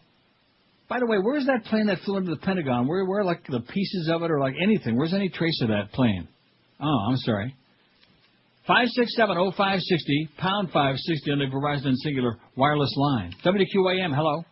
Uncle Neil. Yes, sir. Hey, hold on a second. I got it cranked way up in the radio too. Okay, crank it. I got one for your poll. Okay. I tune out when you talk about the poll. Okay. Well, thank you. Nice knowing you. Do we want to put that on there? If you want me to. Okay. When Neil or George talk about the poll, okay, that's nice and short. It won't take too long. Even you can figure that out. That's POLL. The 9/11 attacks. I think that's going to win because the timeline on it only goes back 5 years. Here it is 5 years later, by the way, or 4.5 years anyway. We catch Osama yet? No. No, in fact, we're getting more and more videotapes every day. How about that Al-Zawahiri? We got him yet? He's coming out with videos and audios and DVDs and BVDs and all kinds of stuff. How about Al Zarqawi? We got that one? No. Al Goldstein we got. They took good care of him. WQAM, hello. Hey, what about when I wished everybody happy? WQAM, hello. WQAM, hola. Hello. Yes, sir. Mr. Neil, I have one for your poll, sir. Which poll are we talking about? The one from 2 weeks ago? Yeah, the new one, most incredible, right? Okay, what's that? That's the 2000 election turnaround. You know, that when they announced from the beginning the Gore won, and then 2000 election count. Okay, excellent. All right, good. They sure had some egg on air push, didn't they? Yeah. They didn't realize the fix was in. And then, of course, it was, one of Bush's, what was his nephew, whoever the hell it was, on Fox. Said, oh, well, guess what? Fox News declares that Bush won Florida. He's your new president. Right. See, this is how apathetic Americans are. They've had 2 elections stolen in broad daylight. And what time's American Idol on? Come on, give me the ball, give me the ball. Oh, God. I don't know about you, but I'm a little bit uncomfortable with the spots. Donovan McNabb's mother, the Campbell soup spots. You're uncomfortable about him? Yes. Meaning? Meaning that I don't. There's an ugly stereotype there. Now, she's not as bad as Reggie White's mama. I'll agree with you on that. On what? Are you all right there? Jesus. Yeah, I'm just gagging. Woo. Got like a hair in my throat. Don't get personal now. No, I'm saying. See, God's punishing me now. Yeah, see what happens? Must be the air in here. You ripped Donovan's mama there, Look what happened to Rush. You're going to get chunks in the throat. Jeez. You might have to finish the show. No, anyway. Wow. What was I saying? You were ripping. No, I think every time television portrays any kind of minority, it's always that stereotype. You know, she comes across like Aunt Your Mama on her. You don't think so a little bit? No, she does. Yeah, I don't like that. I think it's racially insensitive. It's not as insensitive as putting Shannon Sharp on her. There's nothing worse than that. No. WQAM, hello. Clearly, the most important thing was WQAM, hello. QAM. Up yours. Back at you. QAM, hello. Hello, Neil? Yes, sir. Yeah, I got something for your poll for the most incredible thing. Yes. Remember in California, those guys with the machine guns that were shooting at the cops? Yeah. That one? And the guy with the bomb around his which neck. one? Which one? We had the Patty Hearst one, the SLA. No, the one that happened just a few years ago. The guys were in Kevlar armor, and they were just shooting up everything in California and with machine guns and everything. Okay. And the guy with a bomb around his neck, the pizza delivery guy, they put the bomb around his neck. That other one. Pizza delivery guy. Now, that was the one that Lionel Tate stole the pizza, or was that the one that Mo stole the pizza? Oh, what about let's see, the Janet Reno? How about Alien? The Alien rescue. When they came in and schlepped him out of the house. Remember that? Yeah. And then there was the one in, where the hell was it? Not Oklahoma City. The Oklahoma City bombing. Right. Which we didn't see live. They could have previewed and got an AD share. Oklahoma City bombing. And what about the cult in Texas? What the hell was it, Janet Reno, where they did the... I was on IOD then, and we watched it right on the air when they, burned that thing up. Don't you remember that?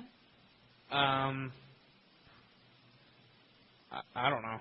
Okay. No, you don't. Boy, I'm telling you, what you know about the world is confined to strictly the confines of your bedroom. 5670560, pound 560 on the Verizon and Singular wireless lines. WQAM, hello. Howard Waco. David doesn't resign. Waco.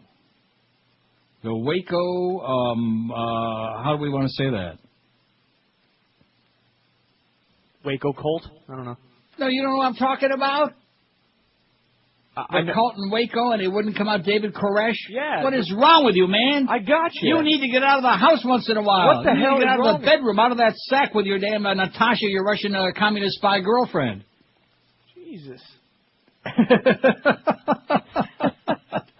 The wackos in Waco. I said that. I said the Waco cult. Is that okay? No, they're not the Waco cult. When they burned the place, when they threw they firebombed it. I'll just with put a bomba and they all David burned up Koresh. inside. Okay. I beg your pardon? They'll get it. David Koresh. WQAM, hello. Hello, God. All right, for the TV poll. I think Janet Jackson at the Super Bowl was a big thing for many people. It was big. Well, not that big. It sure screwed us over big time. Okay, thank you. Janet Jackson, booby flap. There it was, live on TV. Boobies, breasts. Oh, God. Can America ever recover? No. Will we ever get our fart sounds back? No. Our freedoms back? No. Well, good excuse anyway. See, one good thing about the Nazis is they always find some good excuse. Well, we have to do it because of the national security. We have to open your mail and tap your phone and all these other things and come knocking on your door 3 in the morning in the name of national security. It's the war on terror. And the same thing, the war on pornography and smut, because we saw boobies on TV. The good news is there wasn't one indecency fine levied in all of 2005. How do you like that? Isn't that something? Wow. After all that big flap and all that big grandstanding, there wasn't one fine. Oh, we're fine. By the FCC in 2005. How do you like that, huh? Bada beep, bada boop. We're gonna crack down. We're gonna do that. Yeah, right. Maybe some of the Agents Provocateurs out there were busy with other crap. This is Neil Rogers. Like violent video games. This is 560 QAM. This is Mo Holiday, and this portion of the Neil Rogers 12 to 1 hour is brought to you by the letter 12. 1, 2, 3, 4, 5, 6, 7, 8, 9, 10, 11, 12 slices of pizza. All for me. Who sounds like a moron? It's time. Every time he speaks. It's the way God wants it to be. Wants to take a city and cover it in sweets. Ray Nagin can. Ray Nagin can? Ray Nagin can. Ray Nagin can, 'cause he wants to make New Orleans taste good. And I don't care what people are saying. Sounds like Jesse Jackson. We as black people. His comments are bizarre. Surely God is mad. He compares the locals to a Willy Wonka park. Chocolate. Ray Nagin can. Yes, Ray Nagin can. Ray Nagin can, 'cause he wants to make New Orleans taste good. It's time for us to come together. It's time for us to rebuild a New Orleans, the one that should be, uptown or wherever they are. This city will be chocolate, a chocolate New Orleans. He never takes the blame for anything he says. Chocolate at the end of the day. Put that chocolate in some coffee and you off Juan Valdez. Ray Nagin can. Ray Nagin can. You know I can. Ray Nagin can, 'cause he wants to make New Orleans taste good. You can't have New Orleans no other way. It wouldn't be New Orleans. It just wouldn't be the same. 1202 at 560. Chocolate, baby. That's where it's at. It's chocolate. Not chocolate. Chocolate. Ever have any hot chocolate? All the time. Okay, what do we got on this? Now, which poll is this? I don't know. I'm lost. 875 vote. We're going to make it to 1,000 today, and we don't even know what the hell a poll is. I turn this... Now, first of all, this business about I turn it off. No, you don't. I mean, I realize you're answering it to try to, respond to the poll, which is fine. That's unusual. But they don't turn it off. I turn it off when Neil or George talk about. I never turn it off. 465, 53.1%. That's the honest part of our audience. Horse racing, 95. Well, when the hell do we talk about horse racing? Ever? You were just talking about thoroughbred something. About how boring it is. Right. Hockey, 91. Hockey? Do we talk about hockey on this show? We love the Panthers. By the way, if the Leafs get pounded by Ottawa again tonight, Pat Quinn gets fired. But anyway, no hockey. 92. And they will, by the way. Religion, 38. Politics, 30. You see the big drop-off there from horse racing and hockey? In other words, the rest of it, forget about it. Religion, 38. Politics, 37. Movies, 31. Music, 29. Fag stuff, 29. No more of that faggery. Butch it up, sweetheart. Butch up. Radio stuff, 23. Like those ratings like Friday. God, was that boring. Mo Howard David did it at 14. Thank God he's gone. But 14 people turn it off as soon as they hear the mention of his name. Maybe it makes them gag up a little bit. Food or restaurants, 10. Sex, 8. Gambling, 5. And the pool, only 1 out of 891. 8, whatever it is.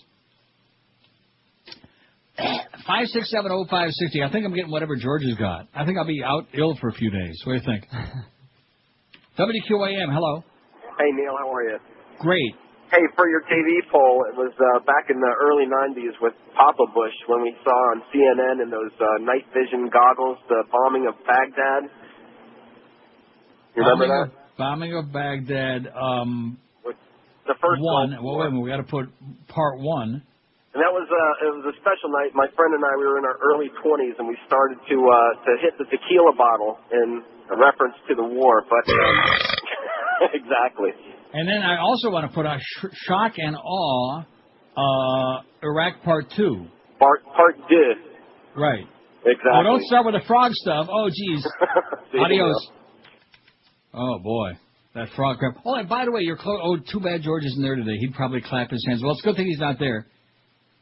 Because speaking of hokey, which you just were moments ago, I was channel surfing on a hockey package a couple nights ago, and the Columbus game was on, and it was the Ohio telecast. You know, it was the Fox News, Fox Sports Columbus. Right. And Rimmer wasn't doing the game. And it was a horrible guy. I guess the guy that works with him, the color guy, he was doing the play-by-play. And I thought, what the hell happened here?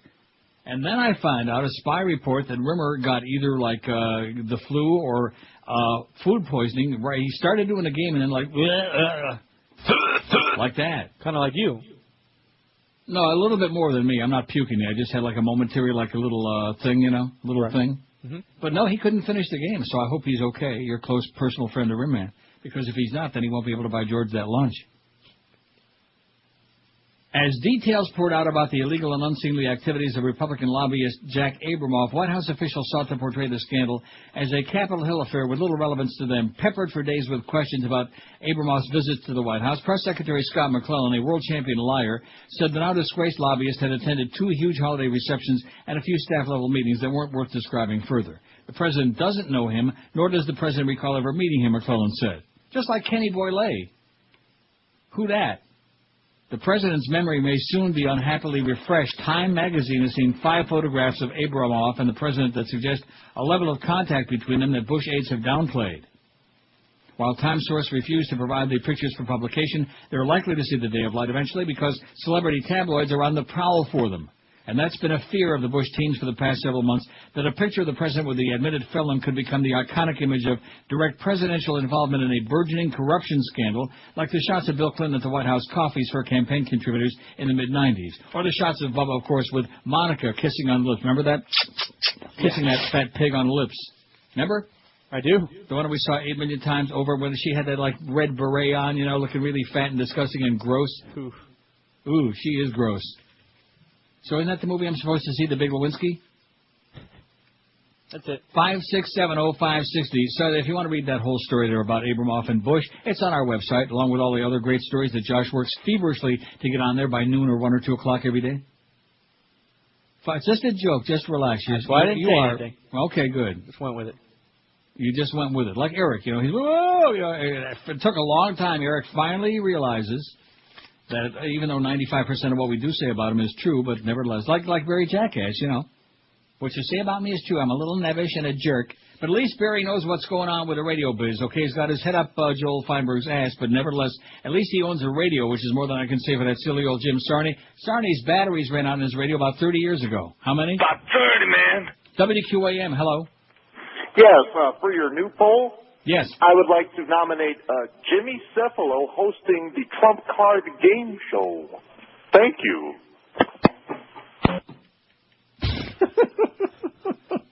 Wow. Oh, my God. That must have been one of Jimmy's buddies. You fairy. Wow. WQAM, hello. Hello, Neil. It's like the Yeah, it sure is. That voice gets deeper every day. Pretty soon it's going to be down to your toes at a voice, too.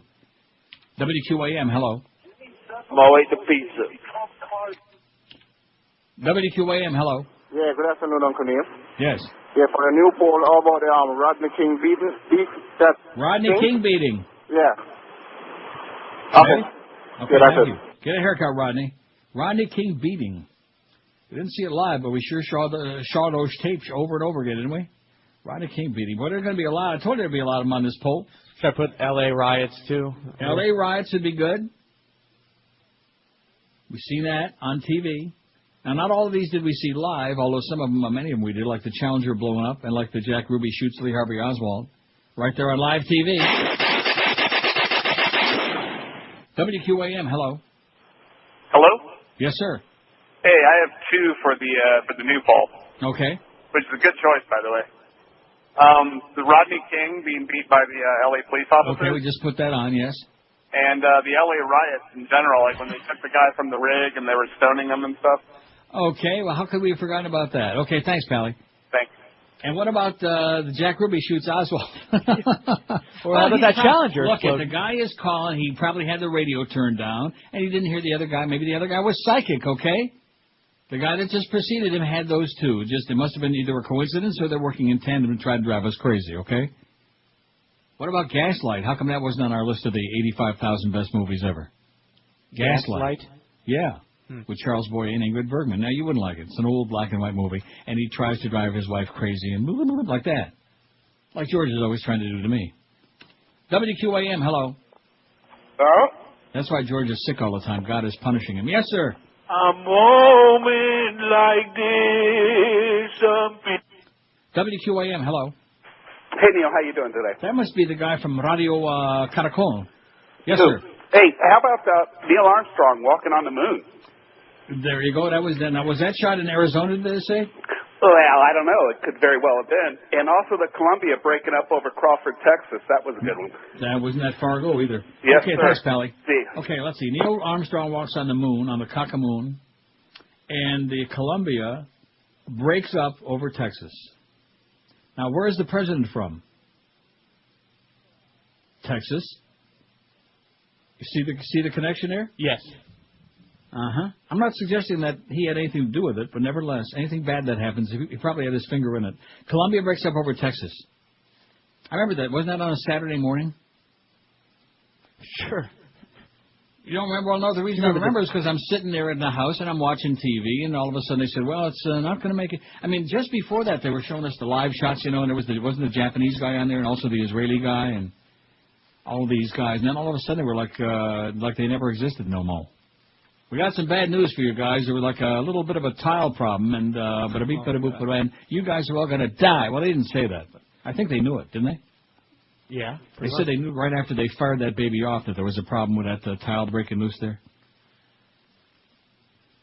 WQAM, hello.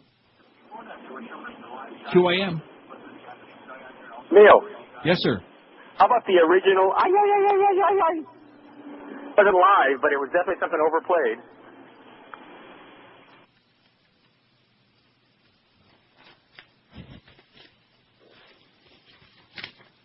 You know, I came here this morning at about 8:25, and and as each minute went by, I realized that George was probably out sick again because there was nobody there, and you were locked out of the room, and it just was going to be one of those days that I probably should have just rolled right back into the sack. No problem at all. I could have slept till noon easy.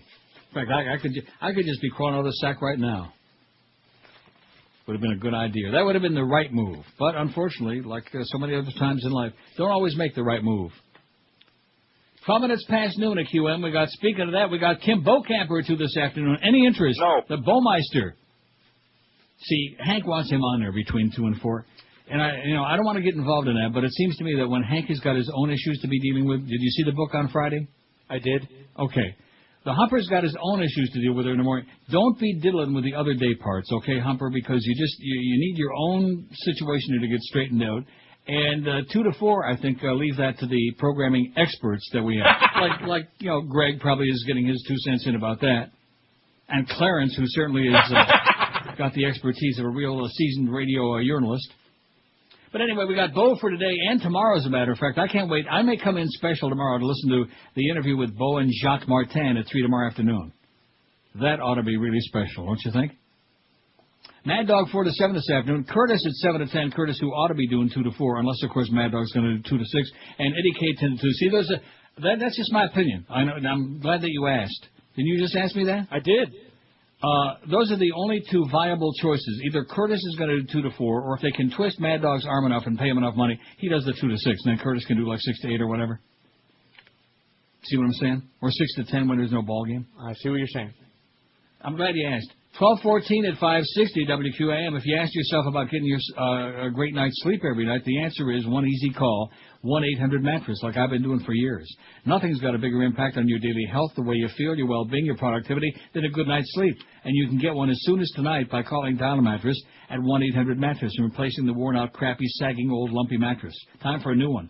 Choose from the complete line of Sealy, Serta, Simmons, King Coil, Stearns & Foster, Hewitt, Tempur-Pedic, all the top names in the mattress business. And Dial a Mattress takes same-day orders all day long from Kettle to Stewart, from Palm Beach to Fort Myers. And you still get to pick the date and 2-hour delivery window you want that mattress delivered when you're going to be home when it's convenient for you. And they're mighty proud of that delivery record, which shows them on time 99.7% of the time. Not perfect, but as close to it as humanly possible. That's why so many people, including yours truly, are satisfied Dial a Mattress customers. And I guarantee you, I'll bet you Matty Bell's life on it, you will be too. So pick up that phone, start the new year off right with a great new mattress, and call 1-800-MATTRESS or log on to their website and do your mattress shopping right there, mattress.com. Dial a Mattress, 1-800-MATTRES. Leave off the last S because it stands for sensational savings. This is Neil Rogers. This is 560 QAM. Oh! And care about black people. Absolutely.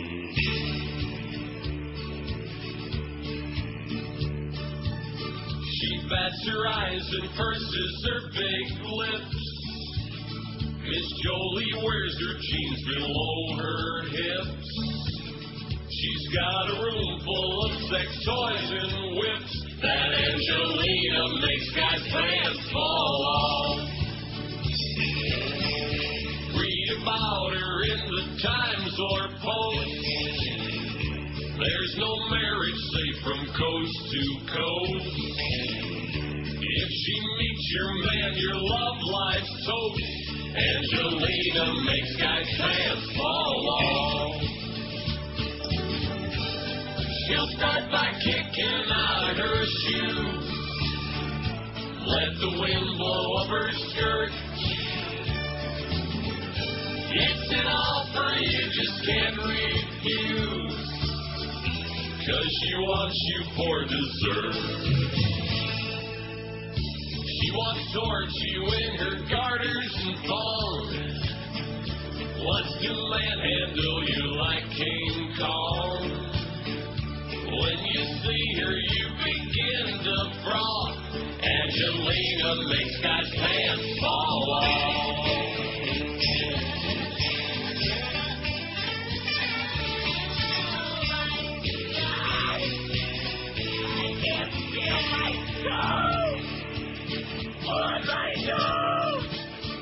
She's an almighty, unholy force.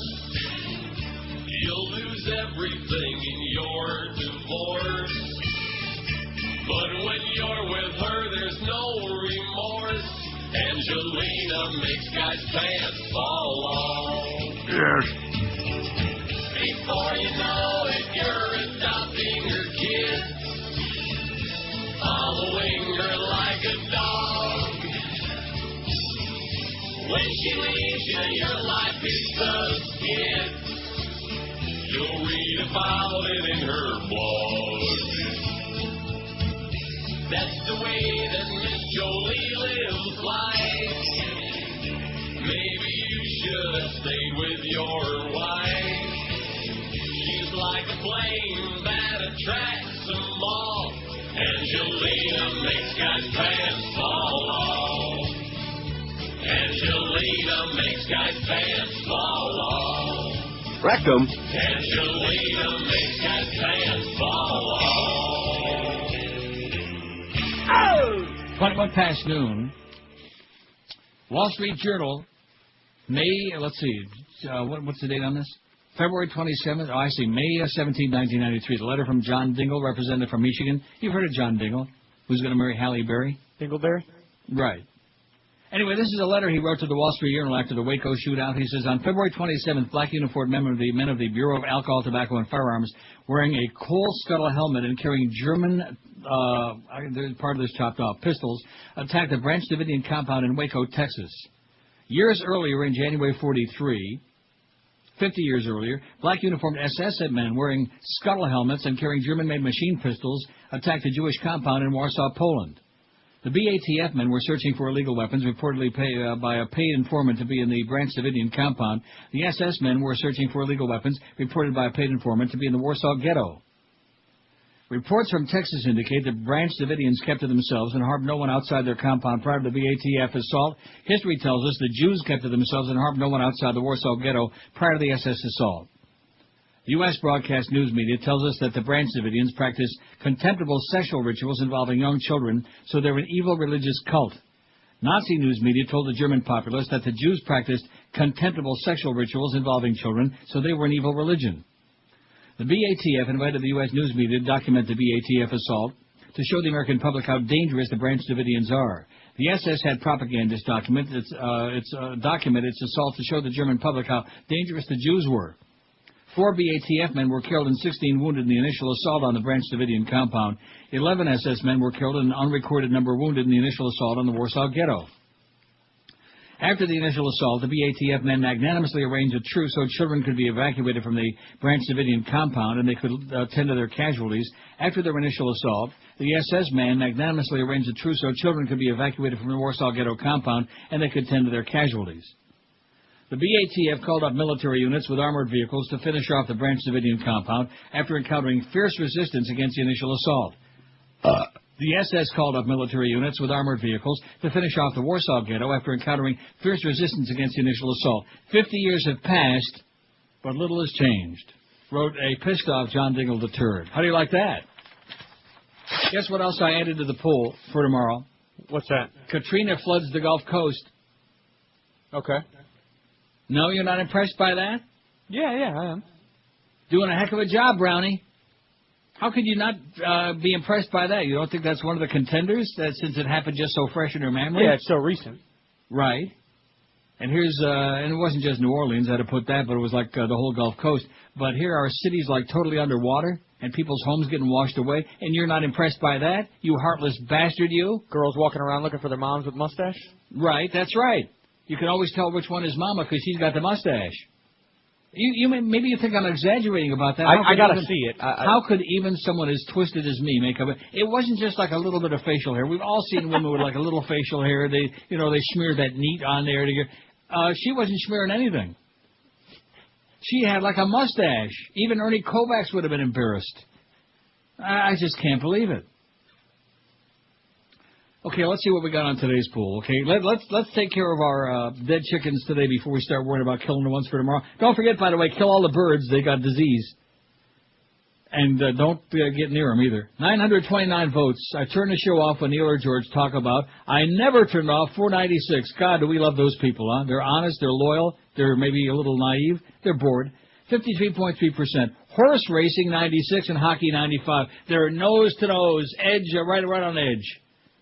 Can you believe how close that battle is? Wow. Horse racing and hockey. Two no-nos on this show. Battle of the no-nos. I'm trying to find, like, horse racing. Oh, wait a minute. Here's Philadelphia Park. And they're off.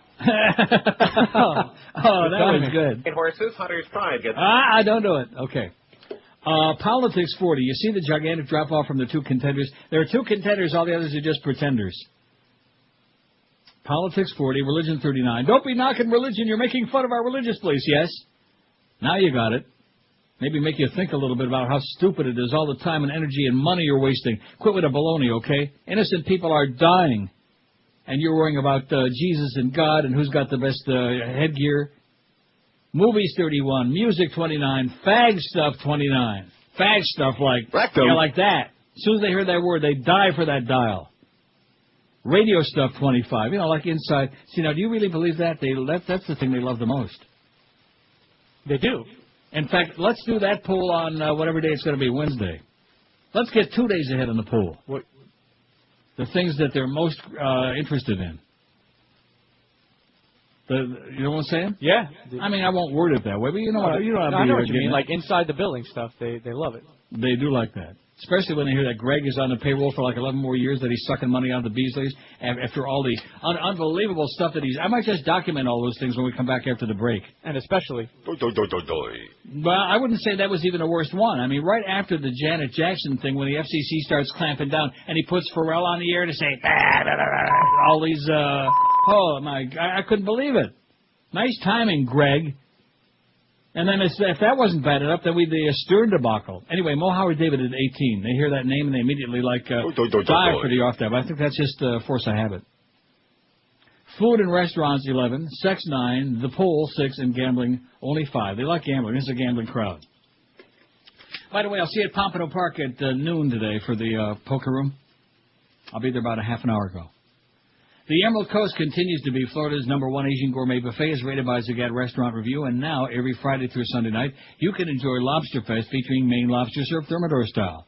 And every night at the Emerald Coast is Crab Fest with Alaskan snow crab legs, Dungeness crab, and Jonah Stone crabs. The menu still includes fresh oysters on a half shell and a sushi bar with over 30, count them, about 30, man, different items. The Emerald Coast also serves juicy, succulent New York steaks cooked just the way you like them, and hand-carved prime rib, too. And on the weekends, for dessert, leave room for the Emerald Coast famous 40-inch chocolate fountain. You can hand-dip your own strawberries, marshmallows. You can stick all kinds of decadent treats in there, and they won't say a word. And don't forget, the Emerald Coast promotes healthy living, cooking all their fine cuisine with only the best ingredients, cholesterol-free canola oil, no MSG, no cornstarch, no crap, no headaches when you walk out of the Emerald Coast, just a big, fat, satisfied pupik and a smile on your puss. Book your reservations at one of Emerald Coast's 3 locations. You'll find them in Sunrise, Sunny Isles Beach, and Pembroke Pines. For the Emerald Coast, 954-572-3822. This is Neil Rogers. This is 560 QAM.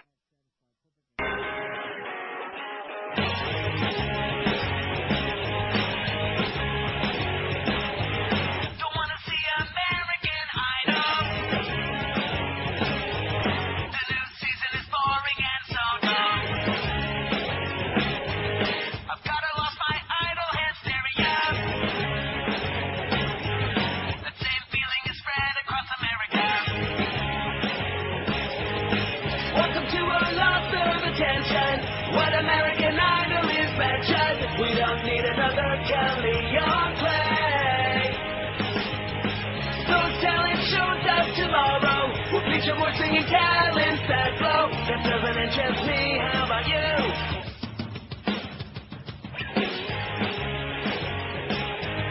I've had enough of American Idol. Want you to get all turned suicidal. Won't American Idol say farewell? Can't stomach any more Simon Cowell. Welcome to our loss of attention, idiotic beyond comprehension. Will Reuben or William Hung ever go away? If I was a 13-year-old girl, American Idol would be my whole world. But that's not me. How about you?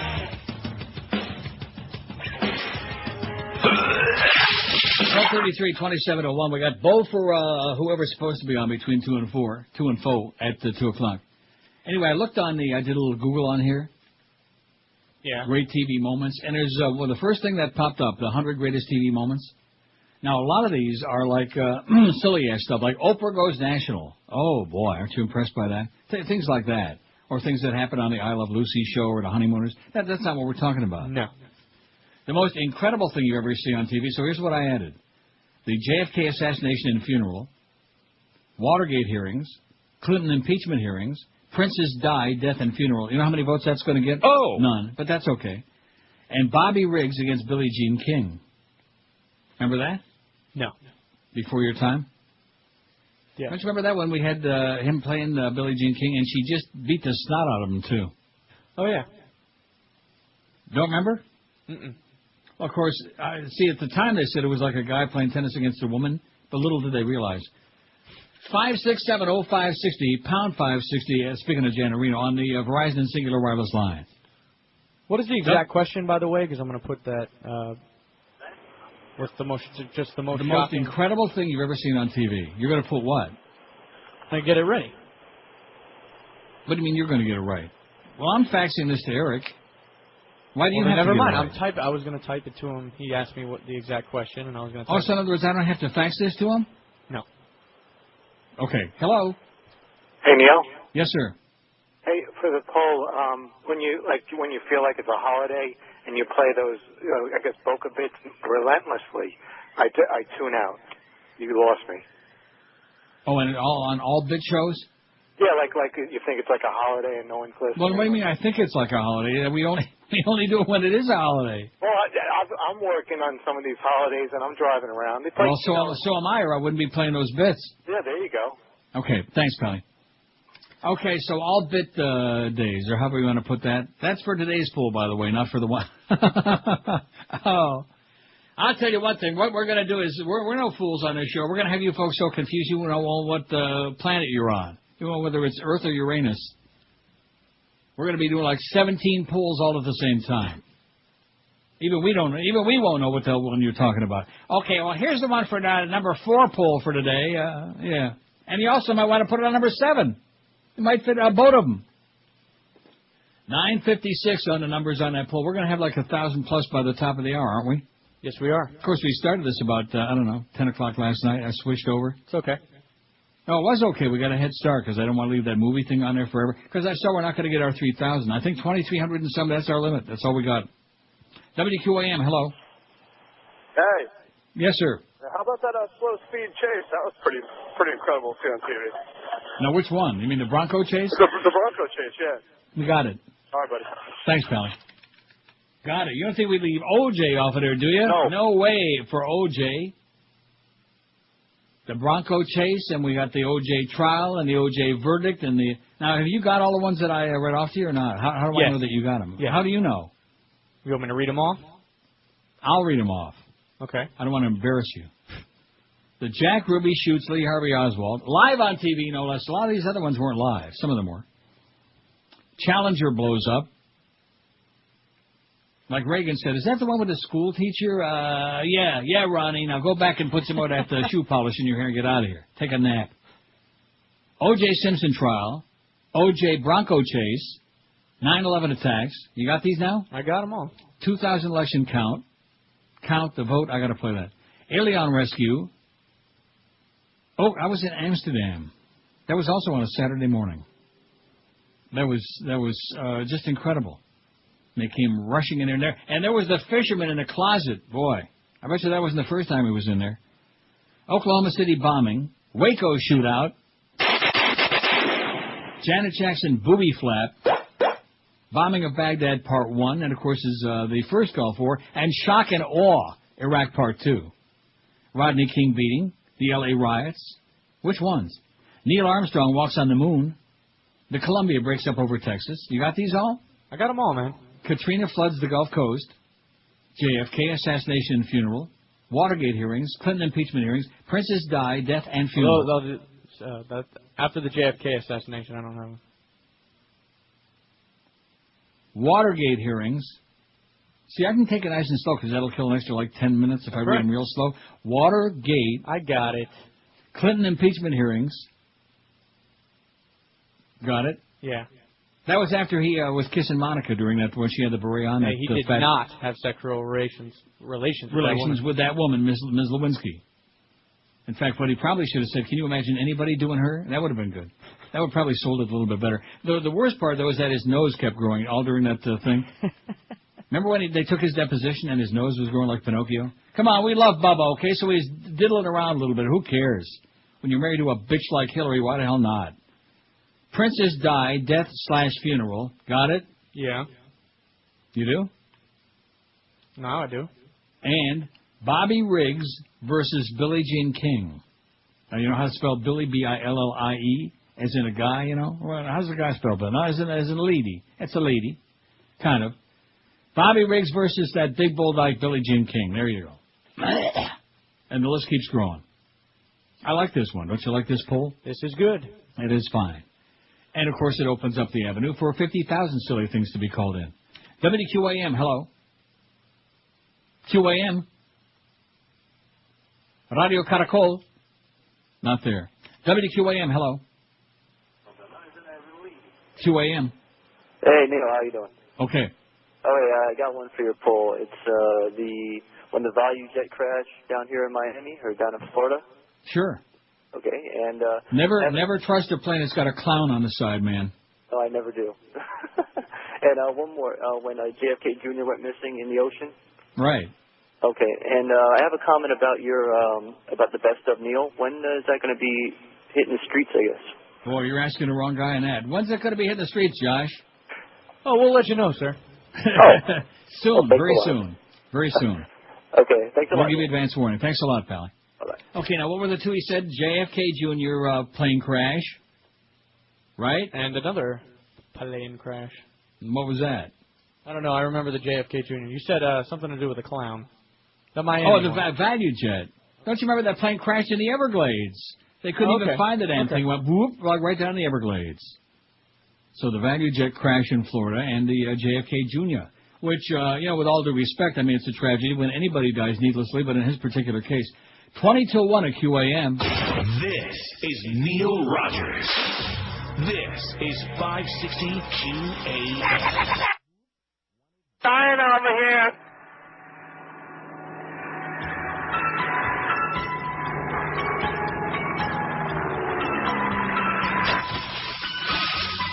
Listen to the sound of John John's falling plane, auguring into the sea. You think a multi-millionaire like JFK could afford a better plane. Absolutely. If JFK had more time flying, he would have known a Piper Cub's a cheap and crappy plane that blows. A gun aimed at my head's about the only way I would go. Now Ted's the only one that's left alive today from what they call the Kennedy curse. If Dorothy Kilgallen was alive, she'd say, cheer up, it's only gonna get worse. Listen to the sound of John John calling name. Sputter, splatter, sputter, splatter. Oh, yeah, listen to the sound of John John calling name. Sputter, splatter, sputter, splatter. Top 46 at 560. Talk about much ado about nothing. You know, like I said, it's tragic. Anybody dies and yada, yada, yada. But in his case, he was, like somebody once said, much ado about nothing. An underachiever, you know. And I still think he was Onassis' kid. I don't think he even had a little JFK in him. New mad cow case found in Alberta. Watch out for that Canadian meat. Now they tell me. Canada's newest case of mad cow disease was found in a 6-year-old animal from central Alberta. Oh, man, they're all goyim over there. The Canadian Food Inspection Agency confirmed today, but Dr. Brian Evans was quick to reassure Canadians that no parts from the crossbreed cow ever entered the human food or animal feed chain. Watch out for that food chain. I want to emphasize again that the entire carcass has been contained by the CFIA and did not enter the food or feed system, Evans said. He said the cow showed progressive symptoms of bovine spongiform encephalopathy, or BSE, and was destroyed after its owner called a veterinarian. The carcass was sent to a lab in Winnipeg for testing. Good place for it. Boy, that Alberta crowd. Ooh, man. Talk about a bunch of silly-ass cowboys. 5670560, pound 560 in the Verizon and Singular Wireless line. We got our 1,000 votes yet on today's poll, or what? 993. Very soon. Didn't I tell you before the top of the hour? You did. Now, who's this bozo there besides Bush? 800 soldiers from nearby Fort Riley also invited guests. Once the president begins to speak, we expect him to make some comments on the war on terror. Oh, great, the war on terror. That's right, it's all about the war on terror. Safety, safety, safety. That's right. Look at that bozo and you think about the war on terror and you think, holy crap, how the hell are we still alive? Don't forget, it's not the war on terror. It's not the Arabs and the Jews. It's the Bushes and the Bin Ladens, man. They got some family business to take care of. And we're just kind of like caught in the crossfire. WQAM, hello. Hi, Line Neil. 1. Yeah. Can I add one to your list, You please? sure can. Yes. The Columbine incident, I thought they overdid that a bit much. You thought they overdid it? Well, no, it just showed it too much that, giving other people ideas. I don't know. Oh, I see what you're saying. Columbine shootings, though, certainly deserves to be on there. But, yeah, I see what she's saying. Like, monkey see, monkey do. These little kids, well, I'm being picked on, so I better go to school and shoot a bunch of people. And, of course, they did. But how could we have left off the Columbine shootings, especially anybody that saw Bowling for Columbine, which we did? I put Columbine Massacre. I'm still aggravated about that thing that Hank was sucking on. You know who that bitch was that wrote the letter to Michael Moore? I don't care how good. I don't care how good she looks. Who the hell is this bitch, this slut, to be picking on Michael Moore? Okay, one of America's ballsy great heroes that's got the balls to say things that other people don't dare because they're going to be sent off to camp. Anna Benson. I have no idea who that is. I know who Harry Benson was, and Dave Benson I went to school with. But Anna Benson, who's she married to? Chris Benson. Pitcher Who for the that? Mets. Ah, who are the Mets? Probably took showers with Mike Piazza. Ooh. WQAM, hello. Hi, Neil. How you doing? Okay. How can we forget Catherine Harris certifying dumbasses election? Yeah, but then we already have the 2000, what do we have, election count? I think we got something Well, like that. when I saw that... By the way, speaking of planes, did you hear about her plane?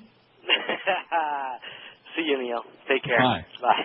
You hear about her plane?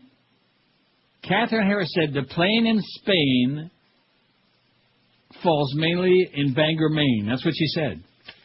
So if her plane ever does crash, I'd stay away from Maine. 5670560. What about Terry and her... What about that? You don't think that deserves to be on there? Yeah, it does. It definitely does. You talk about milking something, and it was incredible, all right, because it went on, and the Congress raced back, and the president raced back from vacation, and they all went scurrying back to Washington, and they had to pass that bill. You know, it was incredible for a lot of people, but somehow I never really cared. No, and I could care less either, because it was none of our business. Just like Alien was none of our business. A private family matter. But when the media decides that a private family matter is something they can exploit and make hay from, like the chick in Aruba for crying out, it's a missing persons case. The same with this guy on that cruise ship. It's a missing persons case.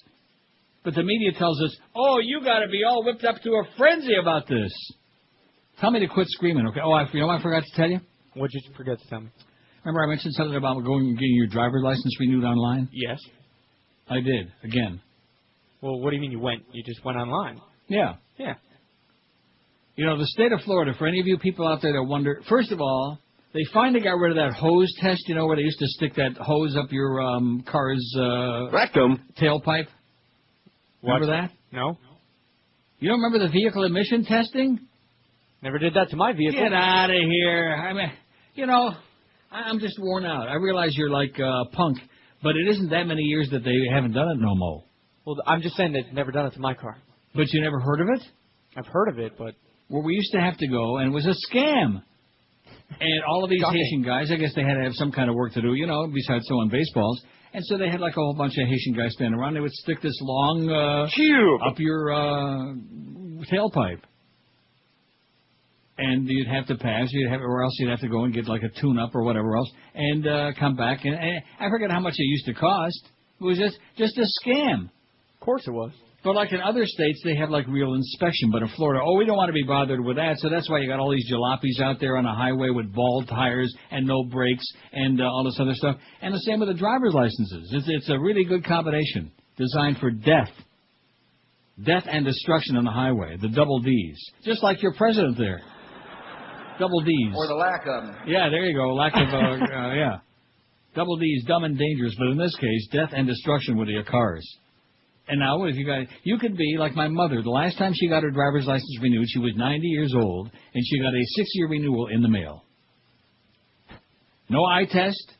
No, come down and let us see if you're still alive, if you still have all your limbs, if you're like rational, if you can, let me hold up my middle finger, see if you can see it. Nothing. Send us the $15, and we'll renew your license for whatever, 6 years, whatever it is. Yeah, I mean that's how I do it. In my picture, I'm like 15. Yeah. My picture, I'll tell you one thing. If I was as young as I'm in my picture, man, I'd have about 75 years left. Well, I mean, what is that? Only the Florida effing way, man, with your fat-ass Florida governor. Everything, it's not slow, it's not fast, it's half-assed. That's the Florida effing way. Oh, but we don't want to be bothered about it with that inspection, Neil. That's a real nuisance. Yeah, right. God forbid that anybody should do anything that makes any sense in Florida, because people would be alarmed and shocked. It just wouldn't fit in right. People would think they woke up one day and got lost. WQAM, hello. Hello, Neil. Yes, sir. How you doing today? All right. I got a couple for your Poli. Okay. I got the Pennsylvania Miracle Miner Rescue. That was a great one. And I have the Dolphins Perfect Season, 1972. Okay. Those are great years. You got it, Mom. Thank you, sir. You're welcome. Oh, let's see. Dolphins, that's football. We can talk a little football, not too much sports, though. How come we don't put that on the poll? When you heard George talk about sports, I guess that wouldn't be George. Huh? How about sports for today's poll? Okay. Well, we got hockey on there, but then again, these people think that's just, it's soccer with sticks or something like that. Look at that. Horse racing and hockey have got 100 votes apiece. Are you impressed or what? Is that exciting? Or what? Or what? Out of 1,019, we topped that 1,000 mark. I turn the show off when Neil or George talk about. I never turn off 539, 53%. All right. Horse racing and hockey, 100 apiece. In fact, that's the average age of people that go to horse racing is 100. And hockey, that's how many hockey fans we got in South Florida, is about 100. Politics, 44. And by the way, let me say it again. Alan Cohen and all the other people with the organization, you can keep making up all the attendance numbers you want, but I'm going to tell you right now, if you don't re-sign Ole Jokinen, in that case, Roberto Luongo ain't going to sign at all. He ain't going to want to stay there, and you're going to lose both of them, and that's all you got. That's all you got. Oh, there he goes with that hockey again. Politics, 44. Why, beg your pardon? I said those are the only two Panthers I know. Who's that? Ole Jokinen and Roberto Luongo? Boito, yeah. You don't know Jay Bouwmeester? No, I do. You don't know Stephen Weiss? Oh, yeah, him. Nathan Horton? How about Tim Horton and his donuts? You know Tim Horton? Hockey, 100. Politics, 44. Religion, 42. Movies, 33. Fag stuff, 33. All us butch guys out here, we don't want to hear all that faggery. All that body wash crap.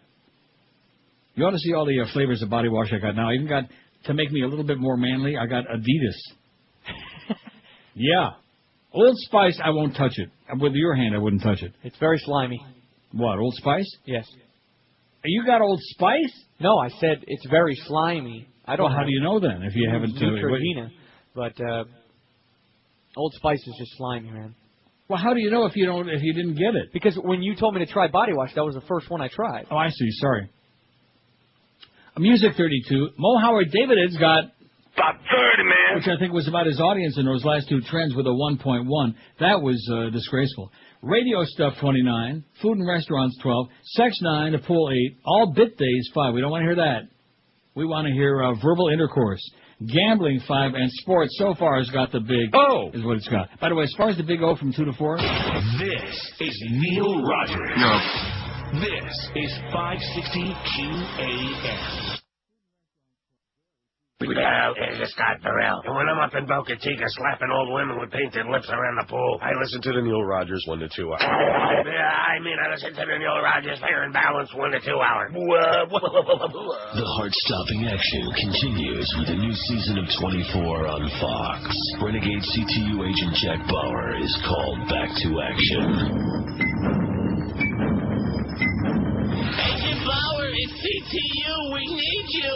Oh, crap. Now what? A group of terrorists are planning to assassinate the president by launching a nuclear warhead into Washington, D.C. while releasing a toxic nerve gas that melts people's faces. That's it? Yeah. Isn't there anyone else you guys can call to save the world? I mean, haven't I been through enough? My wife's been murdered, my daughter's been caught in a bear trap, my girlfriend dumped me, and my entire body's been beaten within an inch of its life. There's more bad news. Now what? Your third cousin's best friend's college roommate was kidnapped by the terrorists. No! 24 is back on Fox. Will there be evil double agents involved? Yes. How about satellite tracking devices? Yes. Flagrant protocol violations? Yes. How about mortally wounded thugs who whisper cryptic information before losing consciousness? Of course. Well, can you at least get rid of that annoying ticking clock? No. It's 24 with the annoying clock. Mondays on Fox. On Fox. You ever see that show? No. No, I haven't either. Thank God. 101 at 560 WQAM. In my mind, I knew that at times people would say, Yeah. Abu Ghraib. Mark Crispin Miller writes in The Scoop, why won't the media touch my book? Bush Cheney stole every election in 2004. They stole it not just in Ohio, but all throughout the USA, from coast to coast. They stole it not by using any single ploy, but through a stealthy combination of computerized vote theft, bureaucratic monkey business, systematic shortages of viable equipment, and old-fashioned dirty tricks, including rampant bullying, disinformation, and obstructionism. Such foul play was not apparent on both sides in the 2004 election, but was committed mainly by the Bush Republicans. The evidence is both abundant and precise, and it's all here in the book, Fooled Again. This second heist of the White House is one of the great untold stories of our time, even though it was largely carried out in plain sight. Miller performs the simple but increasingly rare act of journalism and gathers a mountain of overwhelming evidence from publicly available material. This is no conspiracy theory stitched together from anonymous sources, strained inferences, and dark innuendo, but a solid case based on official records, sworn testimony, eyewitness accounts, news reports, and the Bush people's own words. Those words were published in an excellent review of Fooled Again that will come out tomorrow in Moscow and St. Petersburg. Also tomorrow, a number of websites that will be posting a review of Fooled Again by Paul Craig Roberts, who was Assistant Treasury Secretary under Ronald Reagan. A genuine conservative, Roberts is unafraid to read the evidence and face reality. Miller describes considerably more election fraud than voting machines programmed to count a proportion of carry votes as Bush votes. Voters were disenfranchised in a number of ways. Miller reports incidences of intimidation and reduced voting opportunities for poorer voters who tend to vote Democratic. The outcome of the 2004 presidential election has always struck me as strange. Although Kerry was a poor candidate and evaded the issue most on the public's mind, by November of 2004, a majority of Americans were aware that Bush had led the country into a gratuitous war on the basis either of incompetence or deception. By November of 2004, it was completely clear that Saddam Hussein had no weapons of mass destruction and Bush had rushed to war. That part of the story, we had another one on Friday. Roberts, a former associate editor of the Wall Street Journal and a former contributing editor for National Review, concludes with a warning that the Founding Fathers would appreciate. Miller directs our attention to Bush's high-handed treatment of dissenters. If electronic voting machines programmed by private Republican firms remain in our future, dissent will become pointless unless it boils over into revolution. Power-mad Republicans need to consider the result when democracy loses its legitimacy and only the rich have anything to lose. Despite its wealth of evidence, meticulously documented in 57 pages of detailed endnotes, and despite the standing of its author, Miller is an NYU professor with a solid global reputation, Fooled Again has been pointedly ignored by the national media. There have been no national reviews of Fooled Again. No network or cable TV show would have the author on to talk about the book. NPR has refused to have him on. Even shows that Miller's appeared on in the past, and more than once, like The Connection on the Media Talk of the Nation, have refused to let him on to talk about this book. Only one daily newspaper, the Sun Sentinel, has published a review. WHYY, the NPR affiliate in Philadelphia, recently refused to broadcast paid ads for the book, offering several different and unlikely explanations. Aside from C-SPAN, Air America, and Pacifica, no national media would have the author on to tell his fellow citizens about his findings. Those few reviews of Fooled Again that have appeared were mostly positive. Publishers Weekly, Kirkus Reviews, Library Journal, the Sun Sentinel, the Chicago Reader, the Baltimore Chronicle, other publications have all stressed the book's importance and the soundness of its evidence. Fooled Again is certainly the only book in history to be highly praised by both a Christian Century and Hustler magazine. In short, the media would seem to have buried Fooled Again, not because of any weakness in the book itself, but for political reasons above all. Right now, the very soul of our democracy is at unprecedented risk. The president is openly contemptuous of the very system that the founding fathers put in place. He seeks to rule regardless of what Congress and the people want, does all he can to silence the free press, has recklessly subjected millions of Americans to government surveillance, and demands the right to bomb and torture other peoples as the spirit moves him. And all of this goes on with little protest from the Democratic Party, which now behaves not like the patriotic opposition, but merely as a bunch of bystanders afraid to speak out loud and clear against the Bush administration's un-American activities. At this moment, it is crucial that we openly discuss the likelihood that this administration was not duly reelected in 2004 any more than it was properly elected in 2000. That national debate must take place now so that the people understand their democracy has been subverted, and even more important, so we can begin to talk about electoral reform in these United States as soon as possible. The crucial democratic conversation won't take place until the scandal of the last election finally resonates, and that's what impelled Mark Crispin Miller to write Fooled Again. His fellow citizens deserve no less than to be told what's in this deeply edifying book. You got to go out and get it? No. Fooled Again. I'm going to go out and get it today. Do it. Fooled Again. Can't get fooled. How does that go? Fool me once, shame on them, and can't get fooled again. Can't get fooled again. Can't send nobody to... Abu Ghraib. Right. Can't get beaten again. Can't get electrocuted again. Said all these things. A lot of the I think he was about to tell that joke there. Yeah. Fool me once. Look at that phone, baby. I think Mark Crispin Miller just put them into a coma. They don't care about that stuff. They want to hear about horse racing and hockey, baby. 3 horse in the 4th race. Plunge your guts out. Plunge your lungs. Step right up there. Send it in, man. 1,049 votes on today's poll, not to be confused with them for Friday. I mean, next Friday. I turn the show off when Neil or George talk about. I never turn it off. 5:53, 52.7. How about when Neil reads? How about that? That on there? All right. Why? What do you mean? Do I want it on there? Why would I say it if I don't want it? Who did Mo for this poll? Mo? Why wouldn't I want that on there? I want an honest answer, even though a lot of these people lie. 52.5% never turned off out of 1,062. 50, whatever it is. Hockey 102, horse racing 100, a battle for the ages. Those two, neck and neck, nose to nose, just like Aladar and Affirmed. Oh, sorry. Politics 45, religion 44, fag stuff 34, movies 33, Mo Howard, David and music are tied 32 apiece. How about Mo Howard, David singing music? Radio stuff 29, food and restaurants 14, all bit days 10, sex 9, the poll 8, gambling 6, and sports solamente uno. Well, let's do a sports show. It'll make Clarence happy. Oh! Should I just put the stories? That makes sense. No. No, not the stories. What do you mean?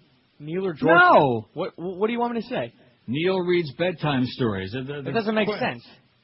I turn the show off when Neil or George talk about just Neil's bedtime stories. Okay. They'll know. They'll get it, okay? Look, don't start striving for perfection. Don't you know where you work now? Don't you see the big sign on the door there that Greg put up? Strive for mediocrity. And, hey, by the way, nice work there, Greg, man. You really did it. I love that Humpty Dumpty promotions. Fantastic.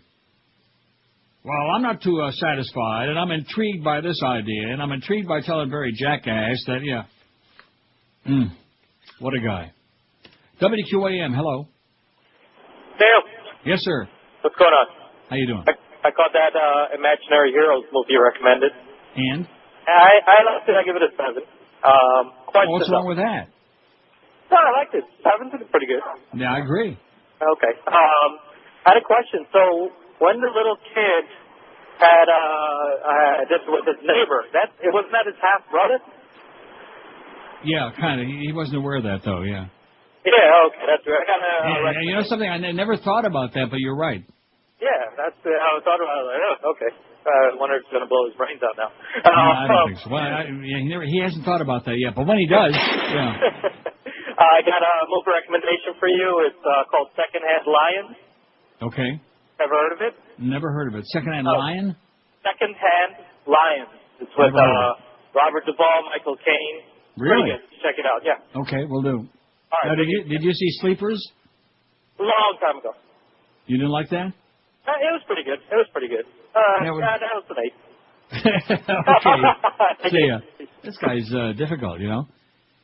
By the way, speaking of George's movie, I don't know. This is the first time I've ever had. It's probably good that he's sick today. I mean, not the way that sounds. Although he deserves it. What do you mean? No, because Amazon.com, I've never had a problem with them delivering stuff in this untimely way. But the order went in on the 10th of January, and it was supposed to be delivered between January 17 and 19. And you're probably not checking the mail today to see if George's stuff showed up.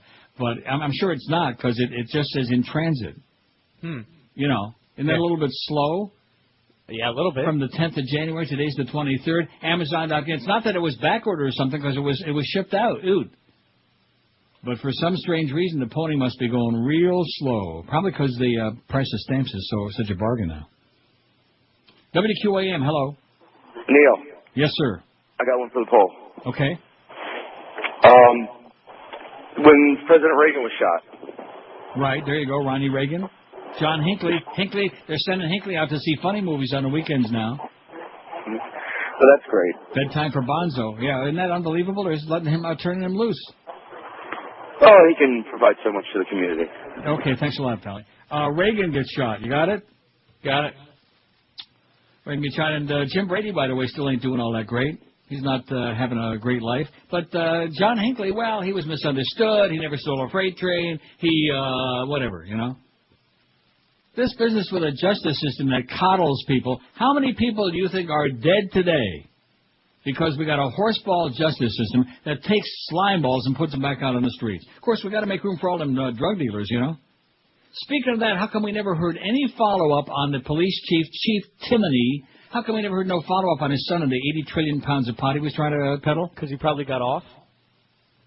Well, we don't want to get into that. No, seriously, what is that?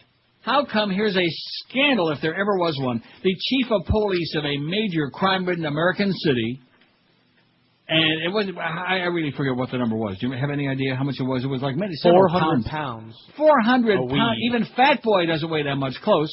But, and as a matter of fact, envision right now, if you will, Fat Boy filled with marijuana, okay? From head to toe. George would probably light him on fire. Ooh, what a thought. Oh, can you imagine that? 400 pounds of pot. We're not talking about a couple of ounces. We're not talking about even a pound, a couple of pin joints. We're talking about 400 pounds. And we never heard another word about it. Did you? Or did I miss it maybe? No, that was it. Sweep it under the carpet just like everything else. 113 at 560 WQM. If you're in a dead-end job, if you're underpaid, if your New Year's resolution is to get yourself a life and a high-paying career that'll make that possible for you, act now. Pick up the phone and call Fast Train at 866-FAST-TRAIN. They'll get you trained and ready for a new high-paying career in just a few short months. That's correct. You can get a new high-paying career in just a few short months out of your life. The demand for medical coding specialists and computer professionals right now is at an all-time high, and Fast Train offers convenient day, evening, and weekend classes for you. They offer you job placement assistance and financial aid for people who qualify, too. So pick up that phone and change your life. Get out of that dead-end job. Tell your boss to shove it. Call 866-FAST TRAIN. They placed over 100 people like you in 2005. Check Fast Train on the web at fasttrain.com, but you better do it now because classes are filling up really fast. Don't miss out on that train of opportunity this year. Make your New Year's resolution a reality for once and for all and get yourself a life and a big fat paycheck that goes along with it. Call 1-866-FAST-TRAIN and be sure and tell them, don't forget, Todd Dreck told you to call. This is Neil Rogers. This is 560 QAM.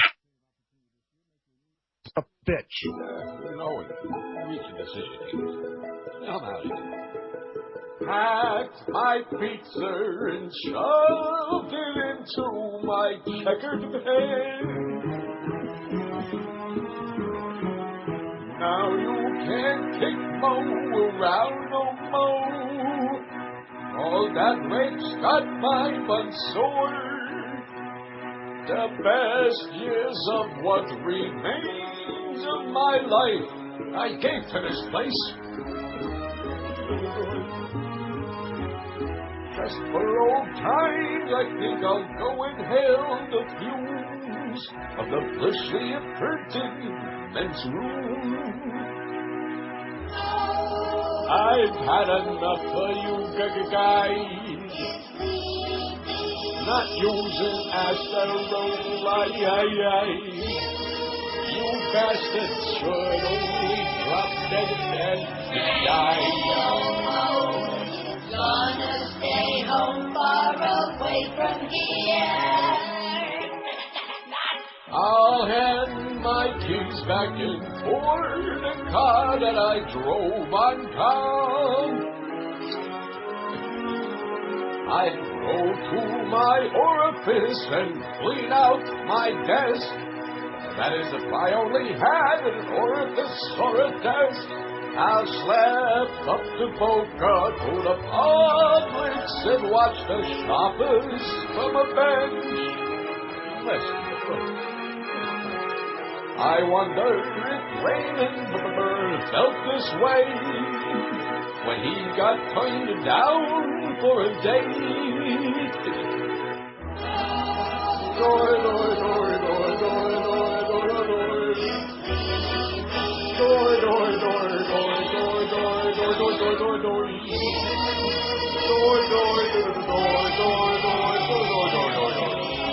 I'm leaving here, but you sport hole queers ain't going to last of me.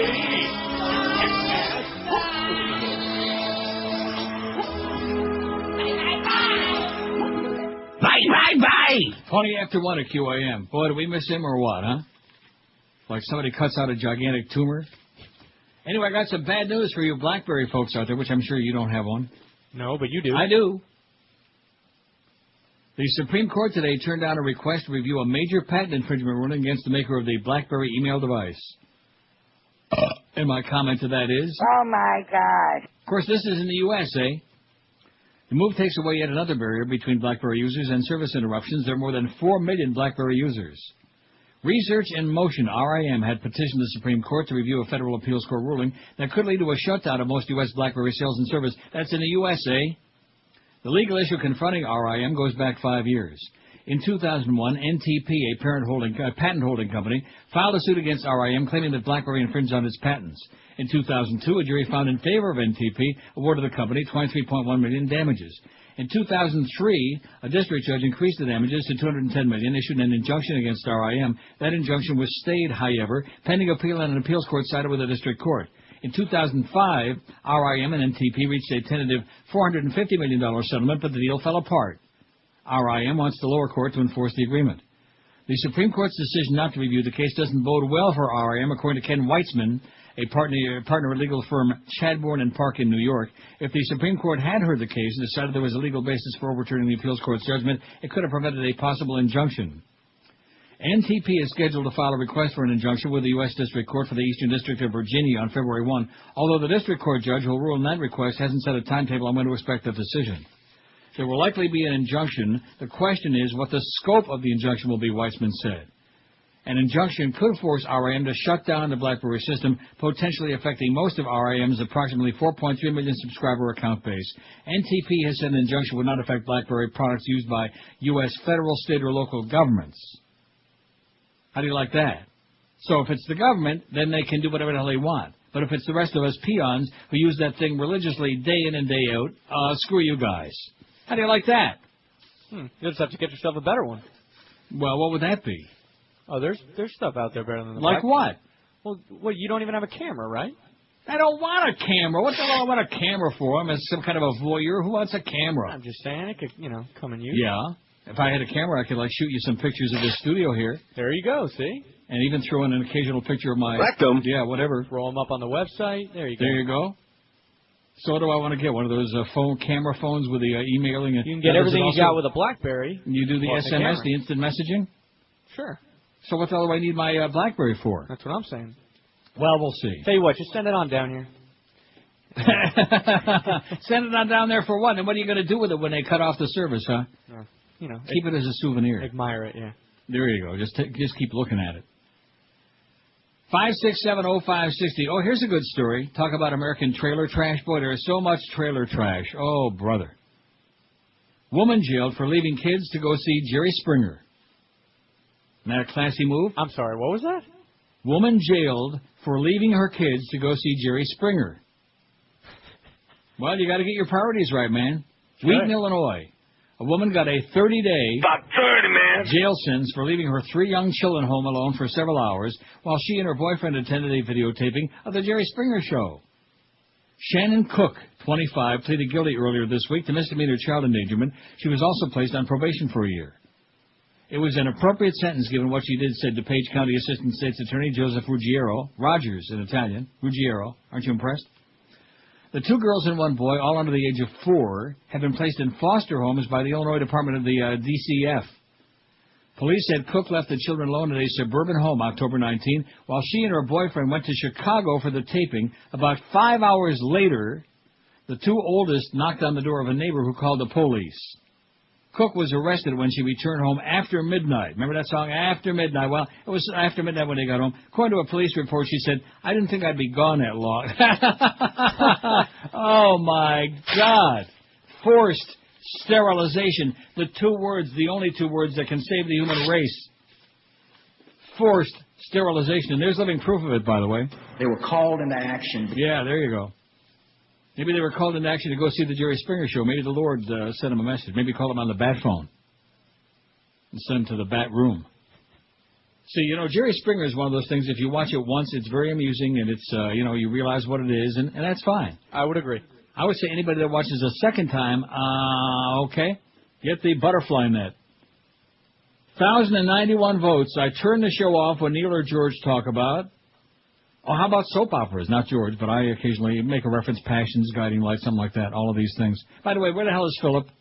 And why have they taken Wednesdays and turned it into a, turn it off day on Guiding Light? Lunatics. You still watching that Passions thing?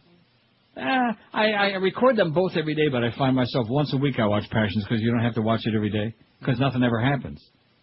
I think Alistair's still alive. That was good, though, when a guy called in Luis Lopez Fitzgerald. That was good for the best, most important death of last year. I turn the show off when Neil or George talk about it. I never turn it off. 570 out of 1,091, 52.2%. That's that loyal audience. Thank God for them. If we could only clone them.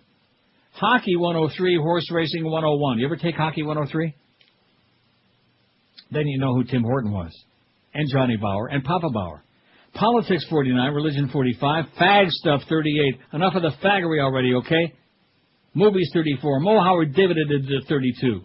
Music 32. Radio stuff. About 30, man. All bit days 15. All the bits all the time. They want to hear our voices. They don't want to hear those stupid-ass bits. Food and restaurants 14. Sex 9. Who the hell wants to hear about that? The pool 8. Gambling 6. Neil's bedtime stories 3. And sports solamente 3. This is Neil Rogers. This How's that Radio Caracol coming, by the way? An American Idol Extreme Edition. I am the executioner. Just take my life. I am very, very humane about it. Take a good look at me now. I'm home and life is... Okay, she's horrible. American Idol Extreme Edition. That is slightly disturbing. Now, I might watch that one if they blow away the bad singers at the end of the show. Would you watch that? Yeah, that'd be good. Like William Hung. Hey, Billy. 131 at QM. A new program to speed travelers through airport security may require passengers to agree to a check of their personal and financial records, the TSA says. The TSA said it'll require in-depth security background checks that may involve using commercial data for people applying to the Registered Traveler Program that starts in June. The checks will help verify people's identities to prove they've got no ties to terrorism. Commercial databases hold personal information from credit reports, property records, shopping histories, and other records. TSA Chief Kip Hawley said such data can be useful in flagging terrorists who often won't appear in most U.S. commercial lists. Business Travel Coalition Chairman Kevin Mitchell said the databases are notoriously inaccurate and could mistakenly label somebody a terrorist. It raises a huge liability issue, said Mitchell, who supports Registered Traveler. The program will create reserve lanes for people who pass the background check and pay an annual fee, expected to be $80 to $100. Security requirements such as removing jackets and shoes will be lifted as approved passengers go through metal detectors. They just fly right on through. Bill Connors, executive director of the National Business Travel Association, said some travelers are concerned. If you start asking for too much personal information, it's not worth it to me anymore, said Connors, another supporter of Registered Traveler. Congress barred the TSA from using commercial data on airline passengers after a government probe criticized the agency last year for improperly storing 100 million records on travelers when it said that no data storage would occur. Well, they lied, you know. They lied. Speaking of liars. The country? Yeah. The TSA says the ban doesn't apply to Registered Traveler because the program is voluntary and the background checks will be done by companies at an airport. It will be the company that determines whether applicants pose a terrorist threat, TSA spokeswoman Amy Von Walter said. Oh, Von Walter. Sounds like a German name, don't it? Like Eva von Braun. Eric von, whatever is Brown. 9. 10. The TSA would approve background check programs. Hawley, the TSA chief, said a background check must give a high degree of confidence that an individual is not a terrorist. Using commercial data is one avenue, Hawley said. Another one is like a Second Avenue down there by the train tracks.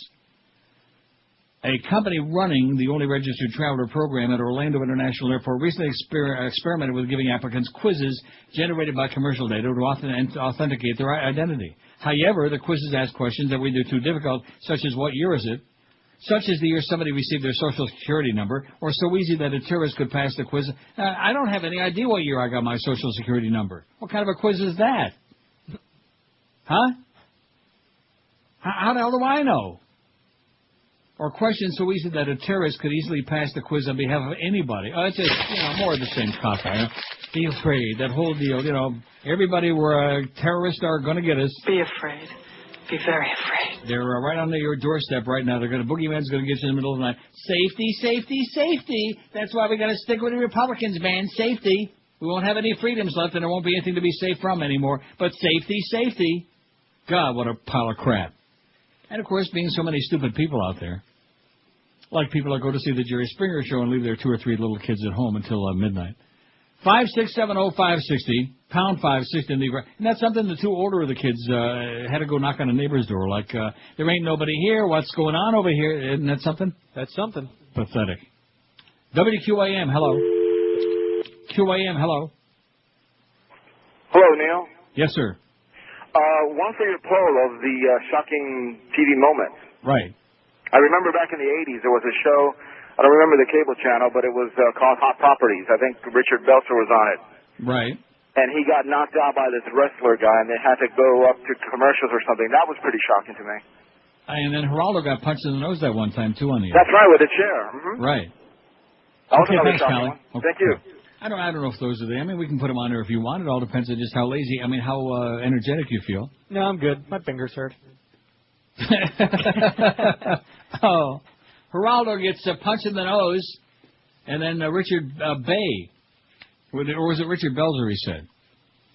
I'm not really sure. Richard Bay had a good show, man. I don't know why that went off the air. WOR, remember that? No. He had a segment, I think it was once a week, he had a segment of the show where he had like these almost naked people. Oh, brother. That was really something. Maybe that's why they took it off. It was too entertaining. Too much eye candy, as they say. 5670560 will give you diabetes, baby. WQAM, hello. Neil. Yes, sir. Hey, you were talking about Louisiana. And you know what the really sad thing that no one's ever talked about? It's 1,100 people drowned in their living rooms, drowned in their bedrooms, drowned in their houses, and no one has held accountable for that. Right. And that down Charlie Brown, he was on C-SPAN this week. I don't know if anybody told you. Yeah, and he's now he says he'd done bad. Yeah, he's all apologetic now. Yeah, and another thing, Sunday I saw I was watching the Today Show, and they had two people from who lost family members in 9/11. Mm-hmm. There were victims, all those people in 9/11, but I wish they also mentioned that is the Bush administration doing enough to combat terrorism? And here, we performed a terrorist act by killing all these people in Pakistan recently. Mm-hmm. You understand? Well, And it's what's that, the difference? those pain in the ass, that collateral damage, man. All Right, those pain in the collateral ass damage, bystanders. and it would have been nice if one of them Just would like they said in acknowledge. The Godfather, we don't want to hurt any innocent pain in the ass of bystanders. Yeah, it would have been nice if they would acknowledge that they were innocent just like their family members. No, we don't acknowledge that anymore. We acknowledge all the Iraqi people, the men, women, and little kids that are getting butchered because of the fact that we occupying the country. Right, that's another example. Okay, Yeah. thanks, Neil. Thanks, Thank Colin. you. Well, the Americans don't care about these things, okay? They care about the fact that Bush looks like one of them. Like that, not educated, like crooked as the day is long. Things like that. View that every person matters. Yeah, right. There you go. Except the ones that don't vote our way, like the people in New York and the dark folks and them fags and Jews and stuff like that. Except the Jews that happen to be the neocons. We like those Jews. Those are the Jews we choose. 5670560, pound 560 on the Verizon and Singular Wireless line. Boy, the sun is shining. It's a beautiful day, man. Too nice of a day to be sitting in here talking up the storm. I ought to be out in it, Look at that. It's +3 already. It's 38. In fact, we only got a couple days of predicting this week, minus like 30, 28. Not that there's any such thing as global warming, and I'll say it again. Last Friday, Toronto set an all-time record time for that date, whatever the date was. What was Friday? The 20th? Yeah. 54 degrees. 54 degrees on the 20th of January. You couldn't find a flake of snow if somebody put an Uzi up your butt and said, find me one. You couldn't do it. There's no snow. It's just amazing. Not that I'm complaining, you understand. It is real pleasant. But, of course, when it gets to be about 140 in the middle of July, then we'll be saying, well, wait a minute. There's something wrong over here. Mm-hmm. WQAM, hello. Hey, what's up, Neil? Yes, sir. How you doing? Hey, hey, how you doing? When I'm playing my NHL game, it says you got to accept the fight in the game. But in real life, you don't accept the fight. In real hockey, they just fight. That's kind of weird, isn't it? Huh? No. Yeah. Oh, that was good, wasn't it? That was perfect. We love the Panthers. Abu Ghraib. There you go. Let's get back to the important crap. Let's talk a little hockey and horse racing, okay, and then some homo stuff, the 3 H's. Remember the 4-H Club? We got 3 of them on this show. Hockey, horse racing, and homo stuff. WQAM, hello. Hello. Yes, sir. Oh, hey, this is your good friend Suds here. How come you're calling on this line? Well, I don't know. Well, you don't have the bat line? Oh, well, you know what happened? My old phone exploded and took all my numbers with it, including the bat line. I'll be damned. Yeah. Hey, listen. Listen, before you say anything else, thank you. I want to thank you personally for that Standing in the Shadows of Motown, man. That thing, I've watched it maybe 6 times already. Oh, isn't that great? It is the best. You know, we were watching that, and I said to Pam, I said, I had to send that up to Neil. And she said, oh, he probably won't like it because of all the cover versions of the Motown songs. Now, get out of here. That was the best part of it. I know. I thought they were terrific. Boy. Yeah, by the way, she's bringing home the bacon, I'll tell you that, because with a comment like that, I'd rip her in the ass. But anyway. Yeah, I'll go along with all that. Especially the first part. Yeah. I just came in the house here, and I heard you say about the weird things you'd seen on television. Yeah. And you might remember this, and I don't remember it all that well, but this was in Sarasota. Do you remember the girl up there on Channel 40 who blew her brains out on the air? Yes, in Sarasota. That's right. I remember. I didn't see it, but I remember talking about it on the air. Well, I saw it. You saw it? Yeah. Oh my God. Now, how did she do it? Did she stick the gun in her mouth? Or... Well, I was in the bathroom shaving, and I came out, and about 30 seconds after I walked out, and I was kind of watching it. Man. Yeah, and she just kind of reached down, picked up a gun, held it up to her head, and bada bing. All right. I don't even know what they had been talking about. Yeah. Because I was in the bathroom, like I said, shaving and listening to Jack Harris. Well, she probably watched Network one. Oh, listen to Jack Harris. That would do it for me. Yeah, I know. On FLA, I remember those days. Boy, we are getting old, aren't we? Yeah, I know. So you actually saw it? Yeah. And what did they do afterward? What the hell happened? There was about 10 seconds where nothing happened, and then they just went to black. So in other words, there 10 seconds we saw the aftermath. She just slumped over like the blood was rushing out of her head? She just kind of fell back behind the desk. Yeah. And that was it. Holy crap. I don't remember her name, and I had met her about 2 weeks previous. Somebody no wonder she did it. No, but she was introduced to me up in Bradenton at the Pirates training camp. Right. Is where, and she seemed like a pretty nice person. I'd only maybe talked to her for a few minutes. You are a killer, man. Oh, yeah. I always said it. Hey, listen, take care of yourself, amigo. Okay, man, here's real quick, here's another DVD thing for you. Who are these guys about the Enron deal? Okay. Check that out. If you see that in your favorite store, buy that. We'll do it. Thanks, sir. Okay, gotta go, bye. How do you like that? Is that incredible or what? Call Sarasota newscaster blows her brains out on the air. I don't know how you want to say that. It's going to be a little long, but we got to get that on there. Okay. And we just had a guy who saw it. Suds Coleman saw it. No wonder he acts that way. This is Neil Rogers.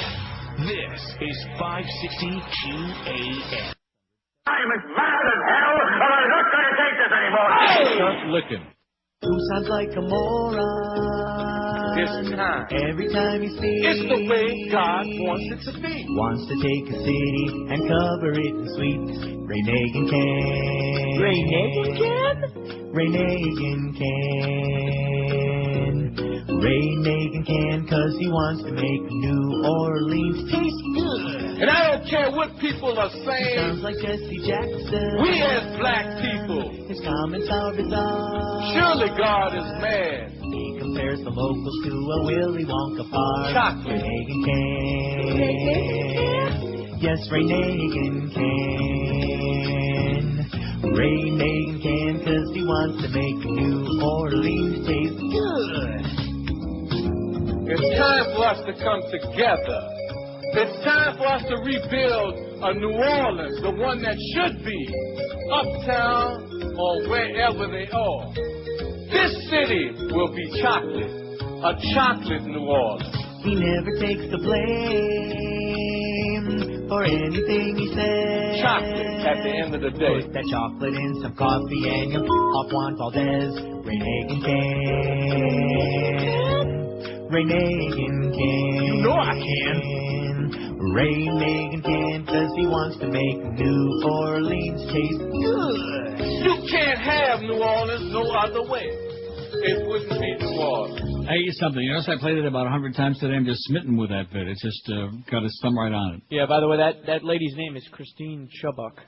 How'd you find that? I just Googled all over and I couldn't find it. Oh, I got the story right here, man. You do? Yeah. And what does it say? Well, I got to go back because I tried to find some images. Here we go.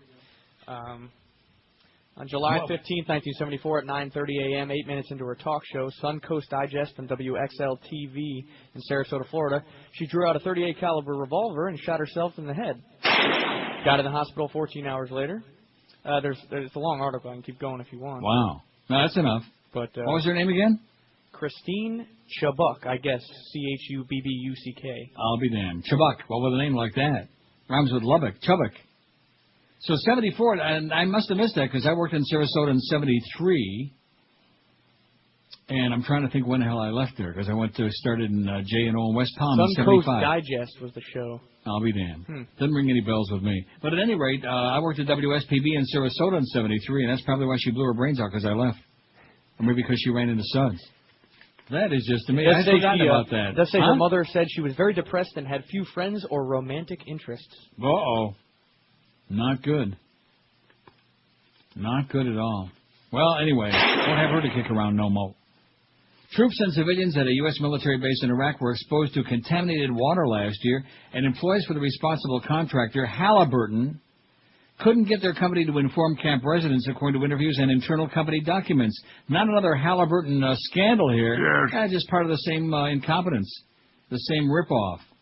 Halliburton, the company formerly headed by Vice President Dick Cheney, disputes the allegations. Well, I'll tell you one thing, man. This guy... Something that matters to... Just pop.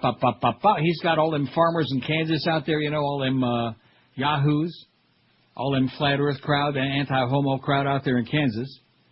Anyway, Halliburton disputes the allegations about water problems at Camp Junction City in Ramadi, even though the allegations were made by its own employees and documented in company emails. Not that they would lie, would they? Oh, boy. We exposed the base camp population, military and civilian, to a water source that was not treated, said a July 15, 2005 Halliburton memo written by William Granger, the official for Halliburton's KBR subsidiary, Kellogg Brown and Root, who was in charge of water quality in Iraq and Kuwait. This is in their own memo. The level of contamination was roughly 2 times the normal contamination of untreated water from the Euphrates River, Granger wrote in one of several documents. The Associated Press obtained the documents from Senate Democrats who are holding a public inquiry into the allegations today. How do you like that? Another former Halliburton employee who worked at the base, Ken May of Louisville, said there were numerous instances, if I can turn the freaking page, of, where the hell is it? I can't turn the page. Here it is. Of diarrhea and stomach cramps, problems he also suffered. How do you like that? All of these things. intestinal things. Oh, there you go. Hey, listen, Halliburton needs the cash, man. Dick Cheney's got that big. How many million a year is he getting from that? About 30, man. About $30 million a year. Terry Schiavo's former husband marries. I wonder if he took along his cube. Michael Schiavo, whose brain-damaged wife was at the center of a contentious end-of-life battle that played out on a worldwide media stage and is on our poll for tomorrow, by the way, have no fear, has remarried, family members be saying. Schiavo married his longtime girlfriend, Jody Centanzi, on Saturday in a private church ceremony, said John Centanzi, the brother of the bride. Terry Schiavo, well, we know about that. Bada-beep, bada-boop, bada-bop. It goes down, well, we know all that stuff. In Columbia, South Carolina on Saturday, Terry's sister said that her family's failed court struggle to keep the brain-damaged woman alive shows a society that has lost sight of the value of human life. All you kids out there, there's a good lesson to be learned from all of that. Eat your vegetables, baby. If you would like your vegetables a little bit more, we'd all be living a lot longer, right? I guess. She was the poster child for eating your vegetables. I turn off the show when Neil or George talks about. Here's our poll today. Are you keeping track of all these? I never turn it off. 50.8%, 587. That's going down. Uh-oh. Hockey 105, horse racing 104, politics 51, religion 50, fag stuff 40, maricon, Mo Howard David at 37, movies 37, music 33, except George's great, whatever crap is he plays. Radio stuff 31, all bit days 29, I guess we got no more of those. Food and restaurants 15, sex 10, the poll 8, sports 7, gambling 7, and Neil's bedtime stories, damn it, solamente tres. This Nuts. is Neil Rogers. Sports Queer Radio is what the Q's for.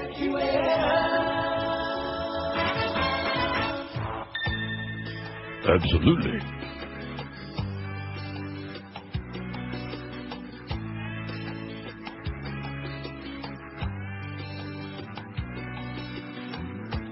He can play. Better have a good defense.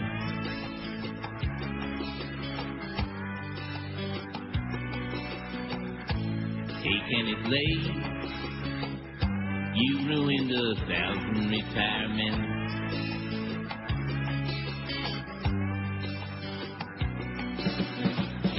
And it is time to pay for all your crimes. And pretty soon you will be serving hard times. He can play. You put Enron in the red.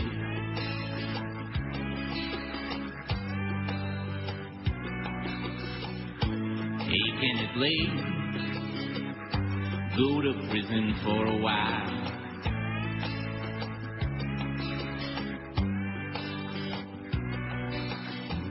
Taxes you didn't pay, income you just didn't file.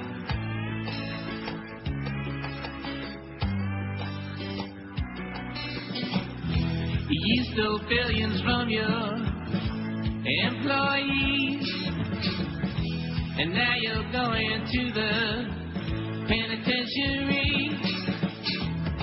Aching it late, stay in jail till you're dead. Absolutely. Bye, bye, bye!